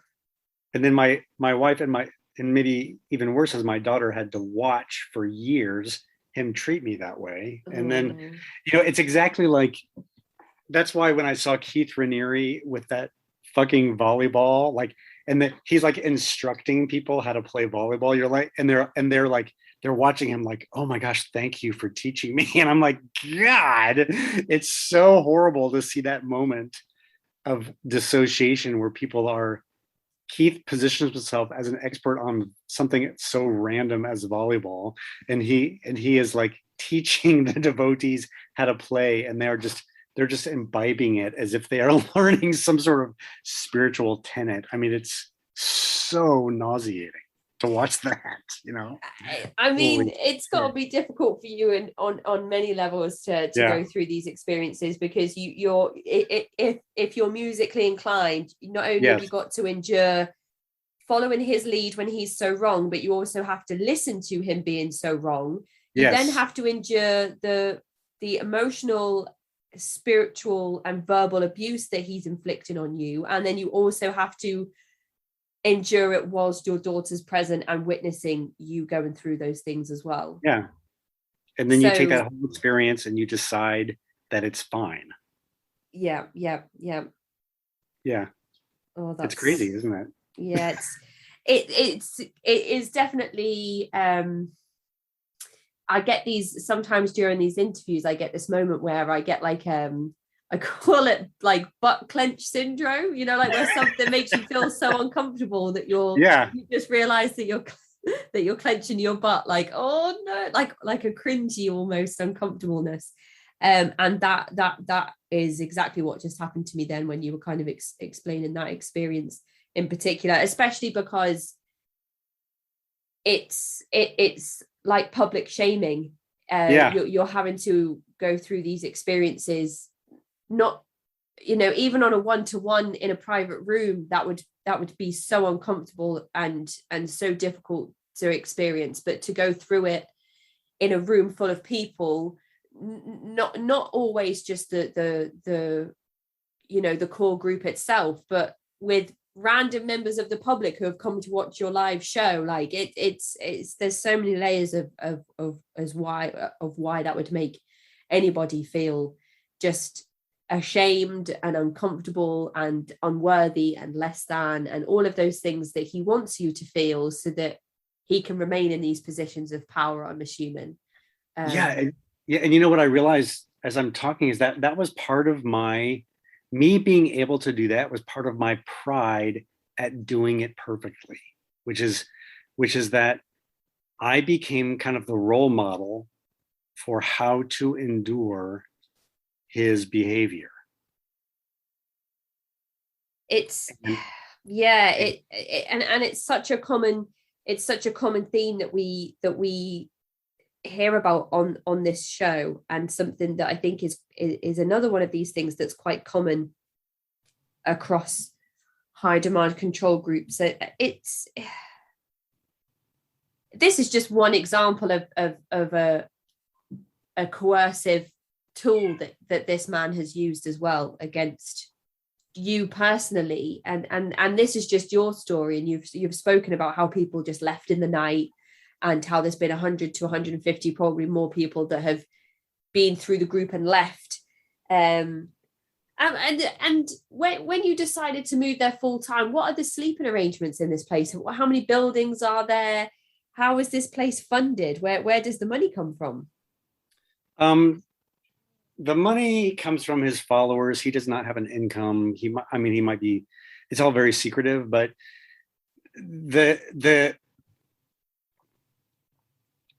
there's a big house in the town. So there's a town called Carbondale with the university. It's got a university, sort of a small city, 30,000 people. There's a big house here.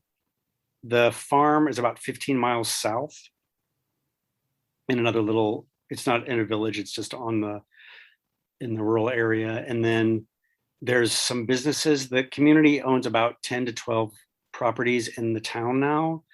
There's the restaurant, there's a little grocery store, and there's a worship center, which is separate now. He fed for many years this fantasy that hundreds of people would come, and that never came to be. So it sort of had so it's dispersed throughout the town. There's not like really a compound. There's not a place where everyone lives. So the initial house where I lived when I first came to town was just a big old Victorian house that had, I don't know, maybe 6 or 7 bedrooms. So we each had our own room. And then the guru lived, he shares houses with wives. So there are 3 different houses that he moves among with his wives, but he mostly lives out at the farm now. But I mean, part of what's crazy about my story is that I'm 2 miles from them. Like, oh, right now. Yeah. Like wow, okay. There's it's like living in a little town with 50 exes, you know? Like, yeah, that's, yeah. You must see them all the time. I do. I'm going to school and I pass the guru's sister walking her dog, and then I go to the grocery store, and there's this one guy who won't look at me, and so yeah, there's and they, because I have been visibly speaking about my experiences. I don't want to say I'm speaking out against the group. I'm not. I'm just verbalizing my experience, but I am seen by all of them as the enemy, and they will not look at me or speak to me when I see them publicly, which is fine with me. I don't want to, Yeah. But they know better. They have been instructed, or they just know to not engage with me, because I have, if they say something silly to me, I will put it on social media. Mm-hmm. And that's the way that I have gained some protection for myself. But yeah. I share a little town with all these people. I suppose you're like the Christian version of an apostate as well, in yes. in the eyes of these people that are still within the fold.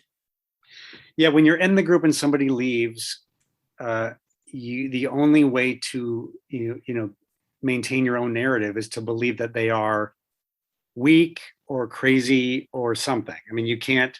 No one ever leaves with the blessing of the group of like, oh yeah, they've gone on and they're having a great life. So their narrative about me will be that I'm crazy, that I am trying to I'm trying to create my own guru. I'm self-obsessed. I mean, there's a long list of ways that they will portray me, but more than anything, they will try to just erase me. Like he won't sit around talking about me. He will try to pretend with his current followers that I am having no effect and do not matter, and that my experience is not real. Mm-hmm. No. Yeah. And I wonder if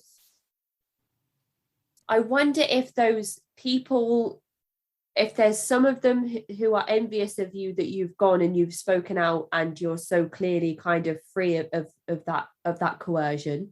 I wonder if there's people that are like, I wonder if he is right, because some of the things I've experienced are a little bit similar to things that he's spoken about. Or I wonder if all of them or most of them are like, he's absolutely wrong. I've never experienced anything like that at all. He couldn't be further from the truth. It would be interesting. I'd just love to sit down with some of these people and just pick, kind of pick their thoughts and ask them what they really think. And it would be interesting to know. Do you think? Well, I think they would all have a party line about the guru. They wouldn't, and they would have to dismiss me. I think I think you're right. I think inside people's minds, because I was a trusted. Not only was I a trusted member, but just my personality. I'm an honest person. So like I'm a I'm a pretty open guy. So I think that there are a subset of the people still in that group who are kind of like they know somewhere inside of them that I am not of malicious intent. But who knows? I mean, I know that when you're in the group, you have to toe the line just for your own sanity. Because the minute you let things get too conscious, you threaten your life. You don't know, like it's too scary, you know? So Mm-hmm, mm-hmm. it's too scary.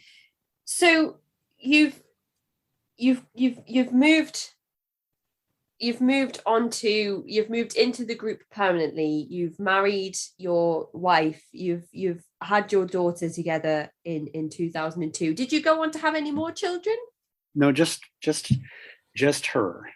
Okay. And you've spoken a little bit about the music. I'm just wondering if there were any other notable memories that have contributed to you leaving the group some 17 months ago and coming to speak publicly about them. Well, let me just say that I think the fact that I'm the first person to speak out of this group tells you the gravity of people's experiences, because people were really hurt, and people have been really hurt by this person. And let me just say that since I have left the group and spoken publicly, I have heard a lot of stories, and people have come forward to me to say a lot of things, and there's the beginnings of some collective healing. But there are a lot of people who left 15 years ago, never told a soul what happened, and it's very damaging. And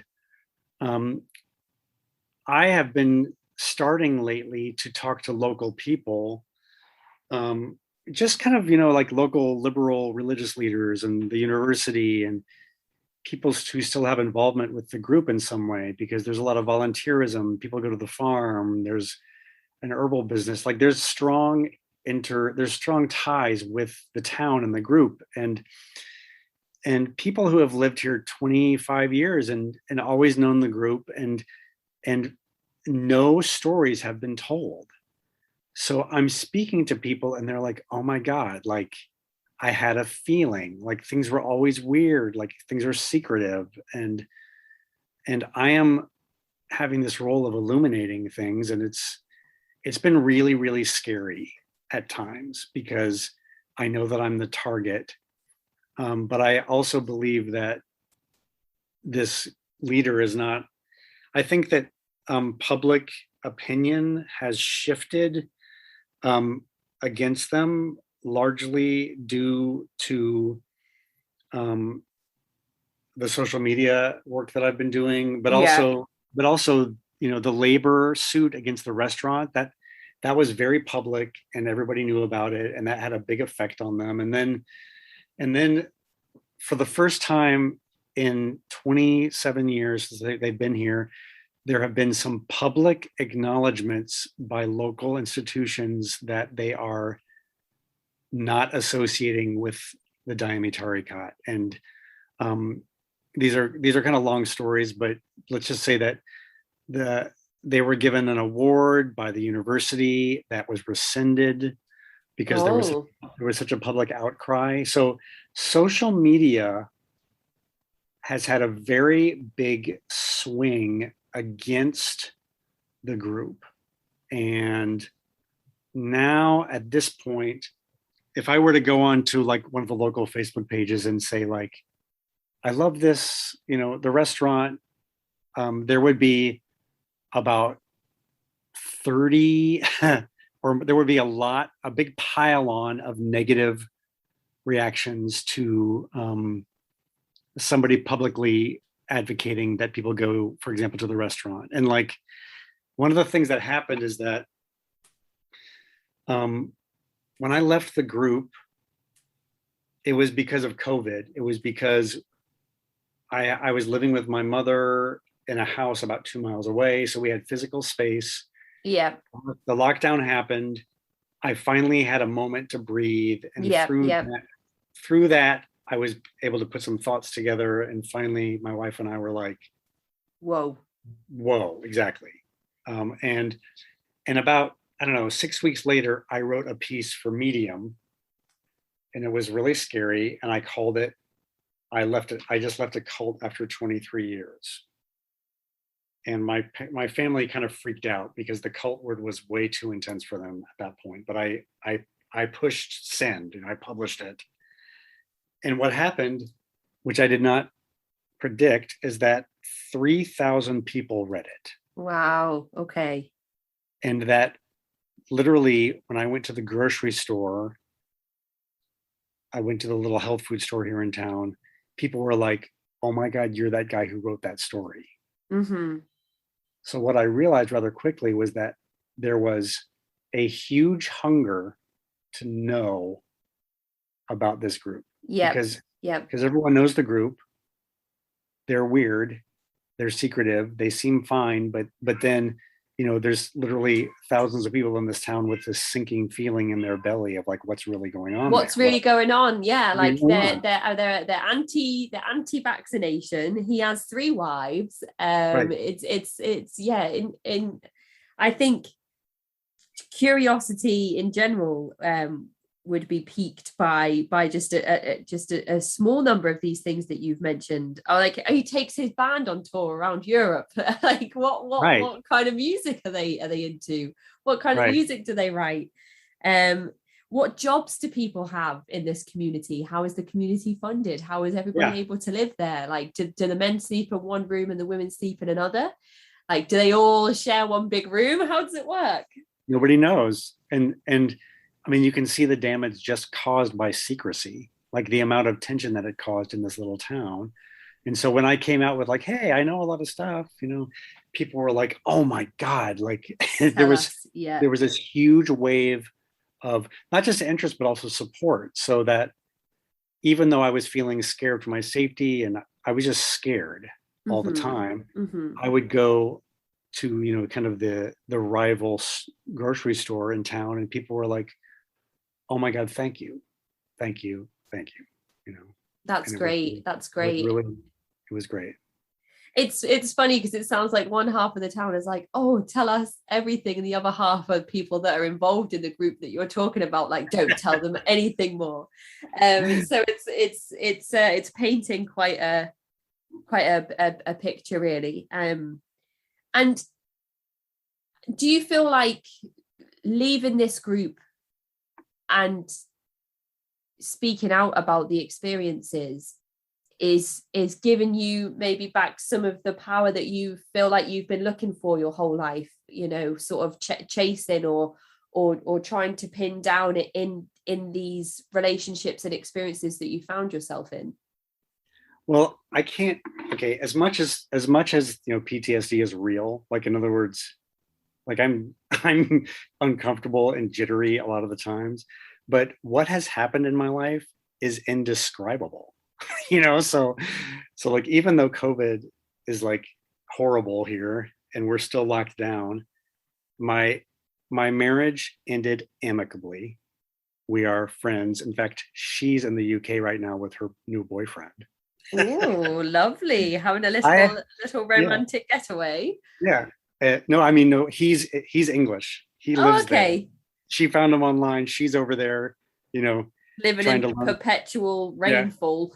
yeah, trying to learn about tea and stuff like that. Yeah, And yeah. and and and I'm here with a new relationship. In fact, half an hour ago when he came in. So like, I have I'm with a man now, which is like so many levels of joyful for me, right? Mm-hmm, mm-hmm. I learned in the last year to make music again on my own terms. And as Brilliant. you've heard, I'm about to release a record under the title Quit Your Cult. Mm-hmm, mm-hmm. I'm back in graduate school, going to finish my PhD, and I'm in something called performance studies. So I'm working on a script to do some one-person performances about my childhood and about the cult. Like I'm going to be studying and learning about what I went through and writing about it and creating. Like everything is back like so quickly. I have this rich performative creative Mm-hmm, life that, mm-hmm. and of course there's grief. I mean, I am overwhelmed with grief and anger about, like, so angry, you Mm-hmm. know, Mm-hmm. you know, but also so grateful. So, what happens is, when you're starving for so long, now it's like the fact that I can, watch Game of Thrones season 4 with my boyfriend and drink a glass of wine in the evening is like Mm-hmm. indescribably pleasurable. And it's like there's such small creature comforts for some people Yes. that live in the parts of the world that we live in. Yes. And something that we probably take for granted, just putting the TV on and putting on whatever we want to watch. And Yes. um, I often think about that for people that just get undisturbed sleep throughout the night, because we have two children under Yes. 2. And I Yes. often think like, wow, you probably take your sleep for granted and don't realize like how difficult it Exactly. can be. So for you to just be able to sit there, like that must feel like a very big deal to kind of, just have your glass of wine, have your partner there with you who makes you feel happy and wholesome, and just put on Yes. some I don't know how it would be described in the group that you're a part of, but some of the more worldly TV programs that are available Yes. for us outsiders of spirituality to access. Yes. Yeah. Yeah. So that sounds incredible, like how enriched your life is now. And it's important, I think, to say that these are all the things that this guru who you admired and who you like, I don't know if worshipped would be the right word to use, because I'm not sure if there was a deity that you were worshipping, or if it was this man himself, or if that's the way he wanted it to be. But you have the things that he told you you couldn't have. You have this fulfillment with, with a relationship with another man that he said you couldn't have, and you have that Yes. now. and Yes. and your you have your love back for music, which is so important, because he could have ruined that for you for the rest of your life. And that would have been such a shame, because we should nurture our creative outlets. I have this podcast that allows me to do that, fortunately. Yes. Yes. um and it's just so good to hear that you're practicing your music. We are going to put one of the songs that you sent over to me yesterday at the end of the episode, so if anybody would like to listen to some of T's music, there will be a 7-minute track at the end of the episode that you sent over to me for people to listen to. But it's so important to have that artistic outlet, and you have that now, and you're back to doing your music, and and being told that you don't need education because the answer to life is here with me. But you've Right. left now, and you've kind of gone back to your PhD. And it's like everything's just for you. Took a 23 gap year, 23 I year gap did. year, Yeah. 20, yeah, I yeah. did. And now you're back to all of those things, and that just sounds absolutely wonderful. And and hopefully inspirational for other people who have maybe gone through similar experiences. I hope so. And there's no getting around the really horrible pain. Like I expect that I will be in some way spending my life unpacking this, learning about how my thinking and helping other people. Yeah, I have to help now, and this is why I'm speaking out, because I I I hope that somebody in this town hears this and that it helps them. If it's just one person, then great. Like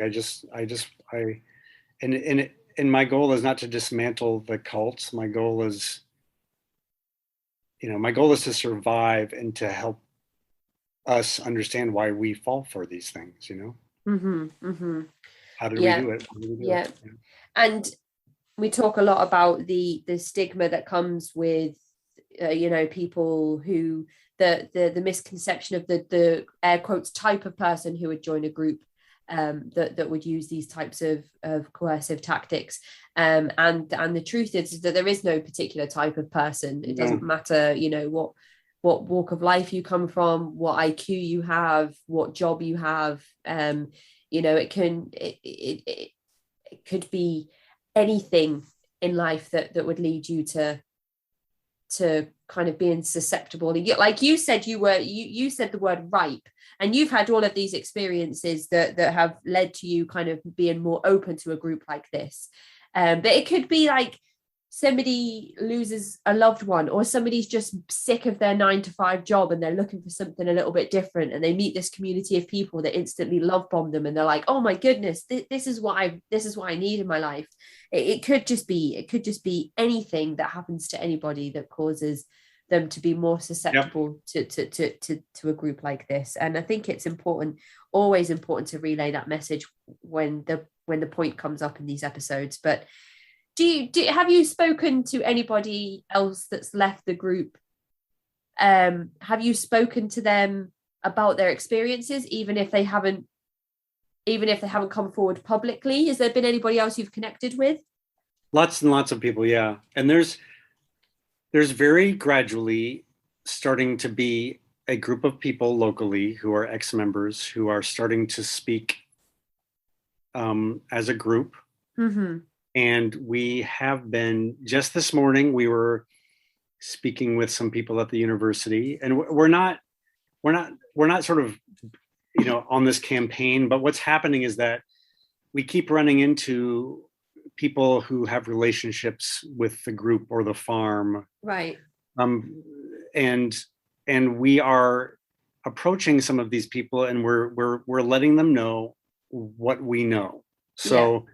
So, for example, if a group of people is visiting the farm on a regular basis, or renting a space from the Sufis, or sometimes, if it feels appropriate, we are approaching some people and we're saying to them, I just want to let you know,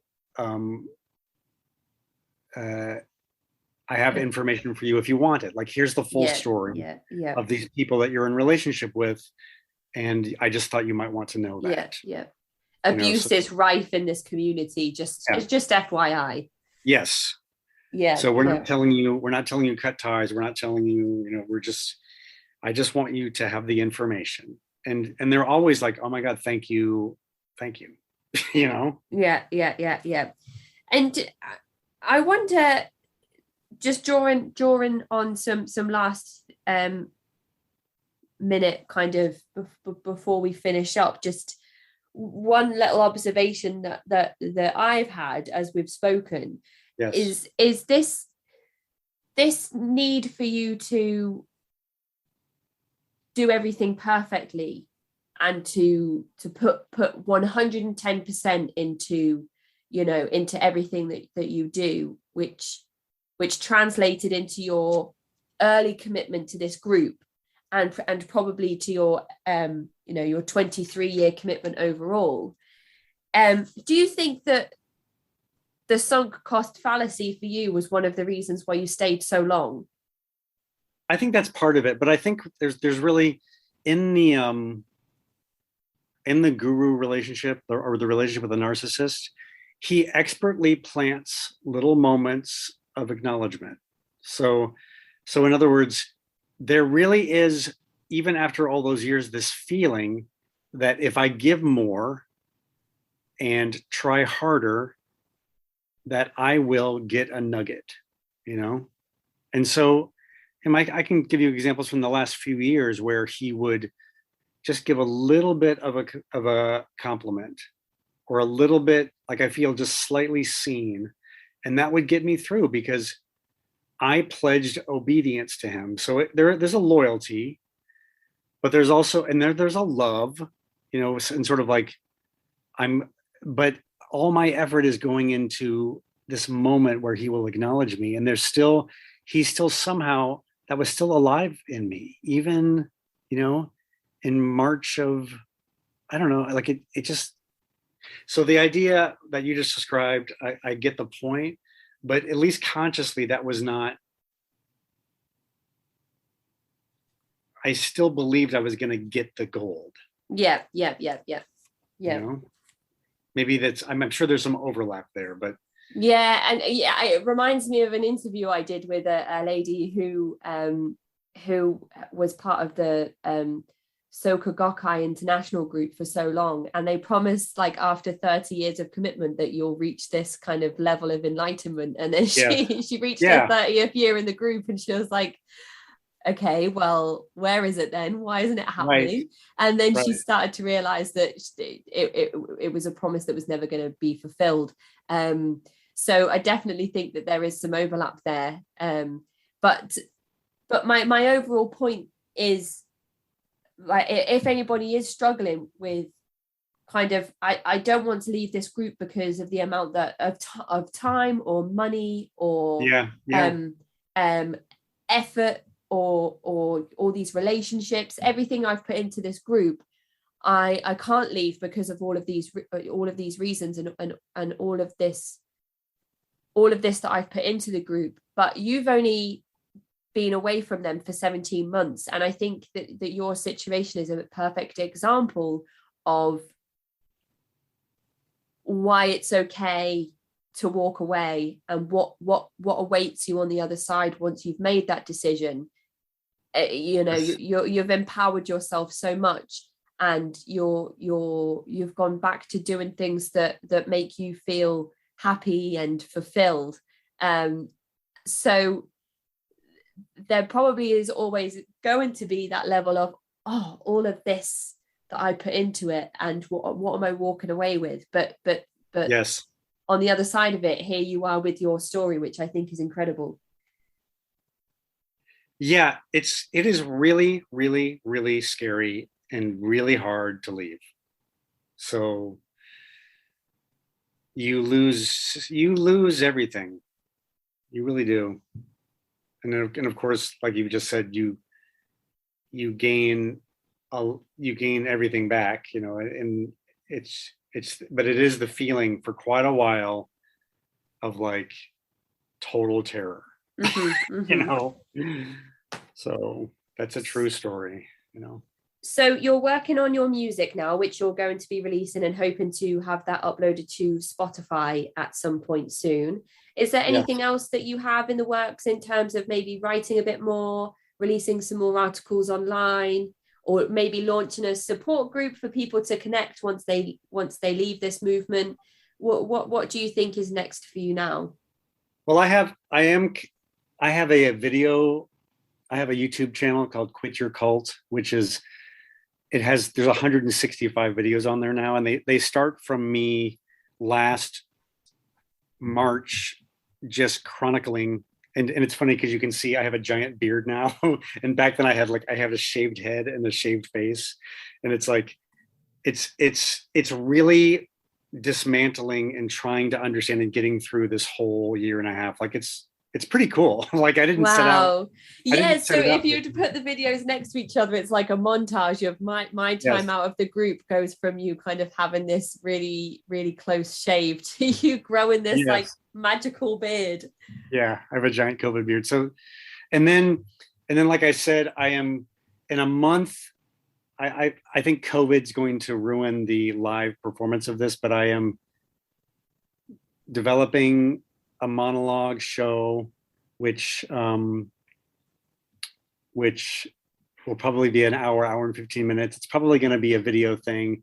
I'm going to do that, and I have to tell, especially the UK people, that there are some really important anecdotes, because I've always been an Anglophile music guy, especially since I'm from the 80s. So there are very prominent uh, depictions of Freddie Mercury, Rob Halford, and Morrissey, because I'm describing my adolescence and I'm describing my relationship kind of to these. Wow.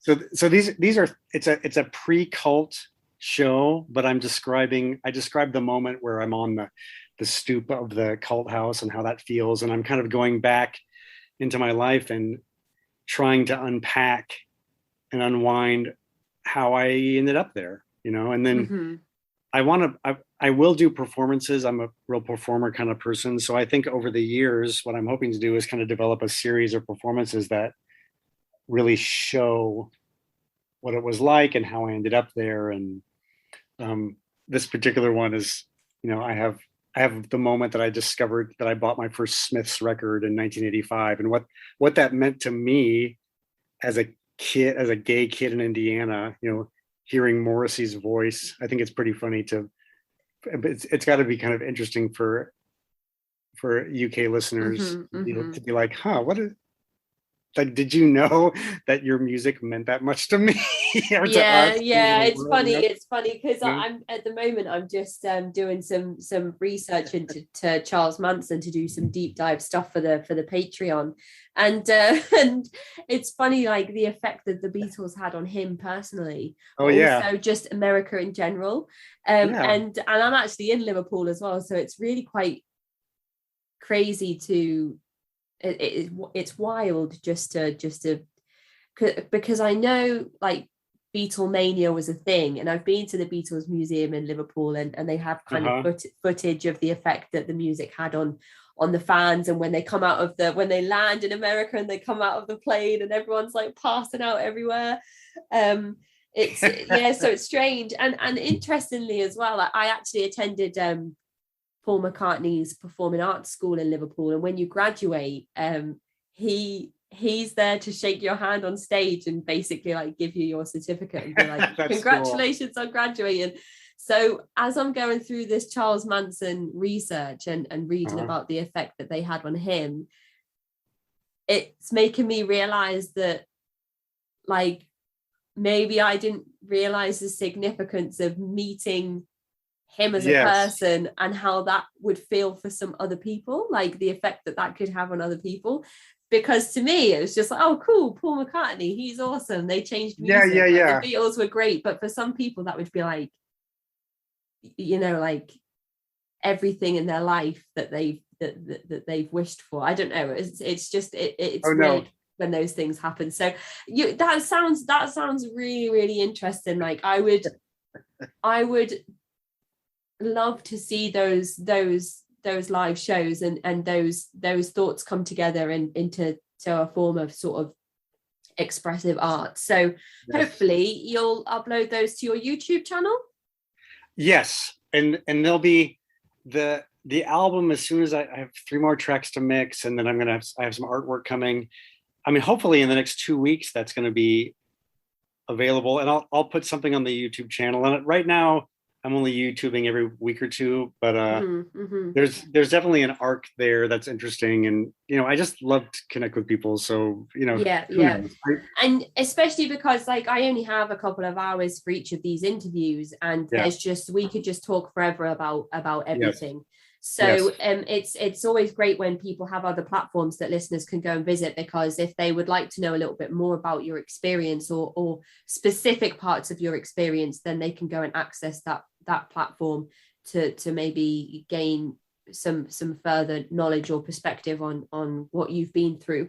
So what I will do is I will upload your Medium article and your YouTube channel to the episode description for anybody that wants to check those out, and as I've mentioned, we will have the 7-minute track that that you sent to me yesterday featured at the end of this episode as well, for anybody that might be interested in listening to some of the stuff that T's been working on. Thank you so much. It's just thank you for coming and sharing this story with me. It's been very insightful, and as I said at the start of the episode, if anybody else has experienced things similar to this group, then please get in touch, because I would love to know more, and I'm sure that the listeners would as well.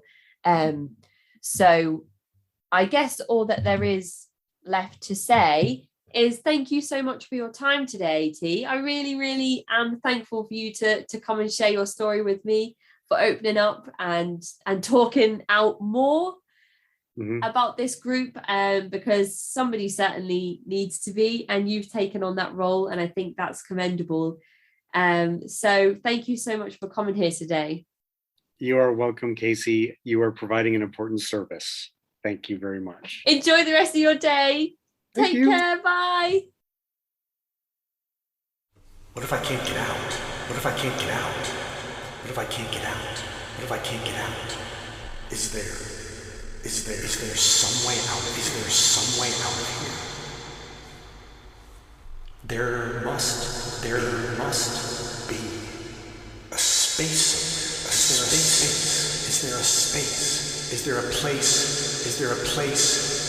Where is the place? Where is the place? Why are you still here?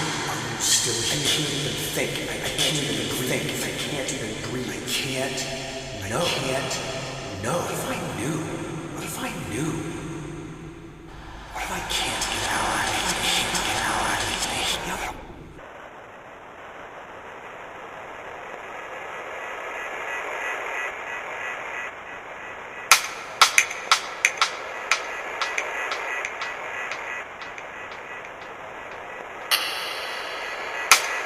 No words can pack the power that I need. But I have no other option but words and silence. It's a trap. You will fight me, you will win.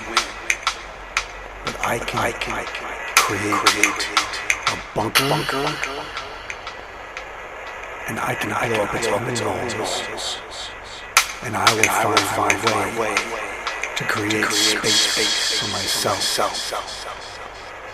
And you will be obliterated because you go. I know I let you go. But for now.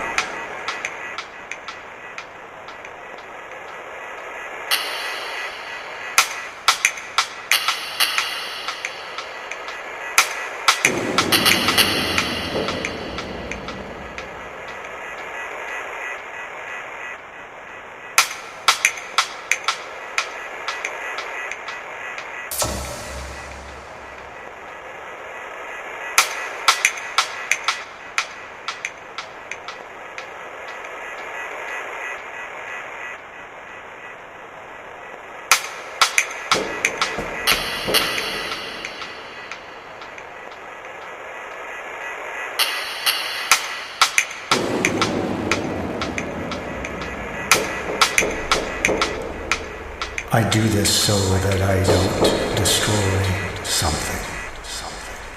I do this so that I don't blow up the building. I say this so that no one is in danger. I do this to preserve my life, to break the bonds. I do this to quit my cult. I do this so that you no longer have power over me. I do this with all my strength. I make this pounding beat.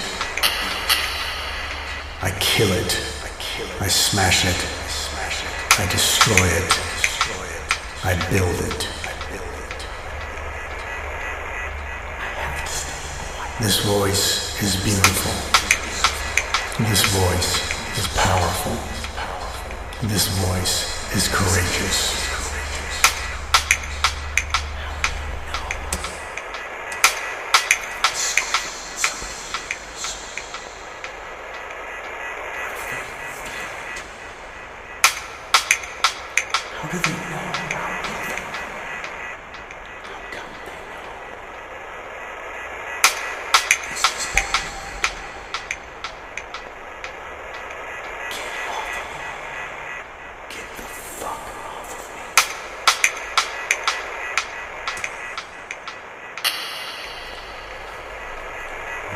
if I can't get out? What if I can't get out? What if I can't get out? What if I can't get out? Is there some way out? Is there some way out? There must be a space. Is there a space? Is there a place? Is there a place? Where is the place? Where is the place? Why are you still here? I can't even think. I can't even think. I can't even agree. I can't. No. No. What if I knew? What if I can't get out? What if I can't get out?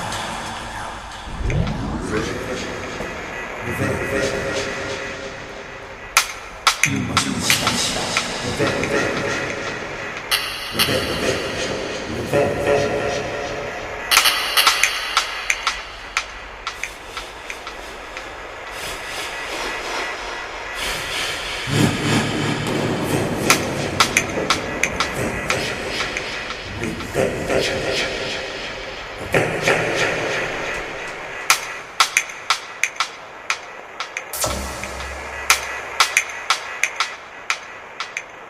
No words can pack the power that I need. But I have no other option but words and sounds. It's a trap. You will fight me, you will win. But I can create a bunker, and I can blow up its own walls. And I will find a way to create space for myself. And you will be obliterated because you're gone. I know I need to let you go. But for now.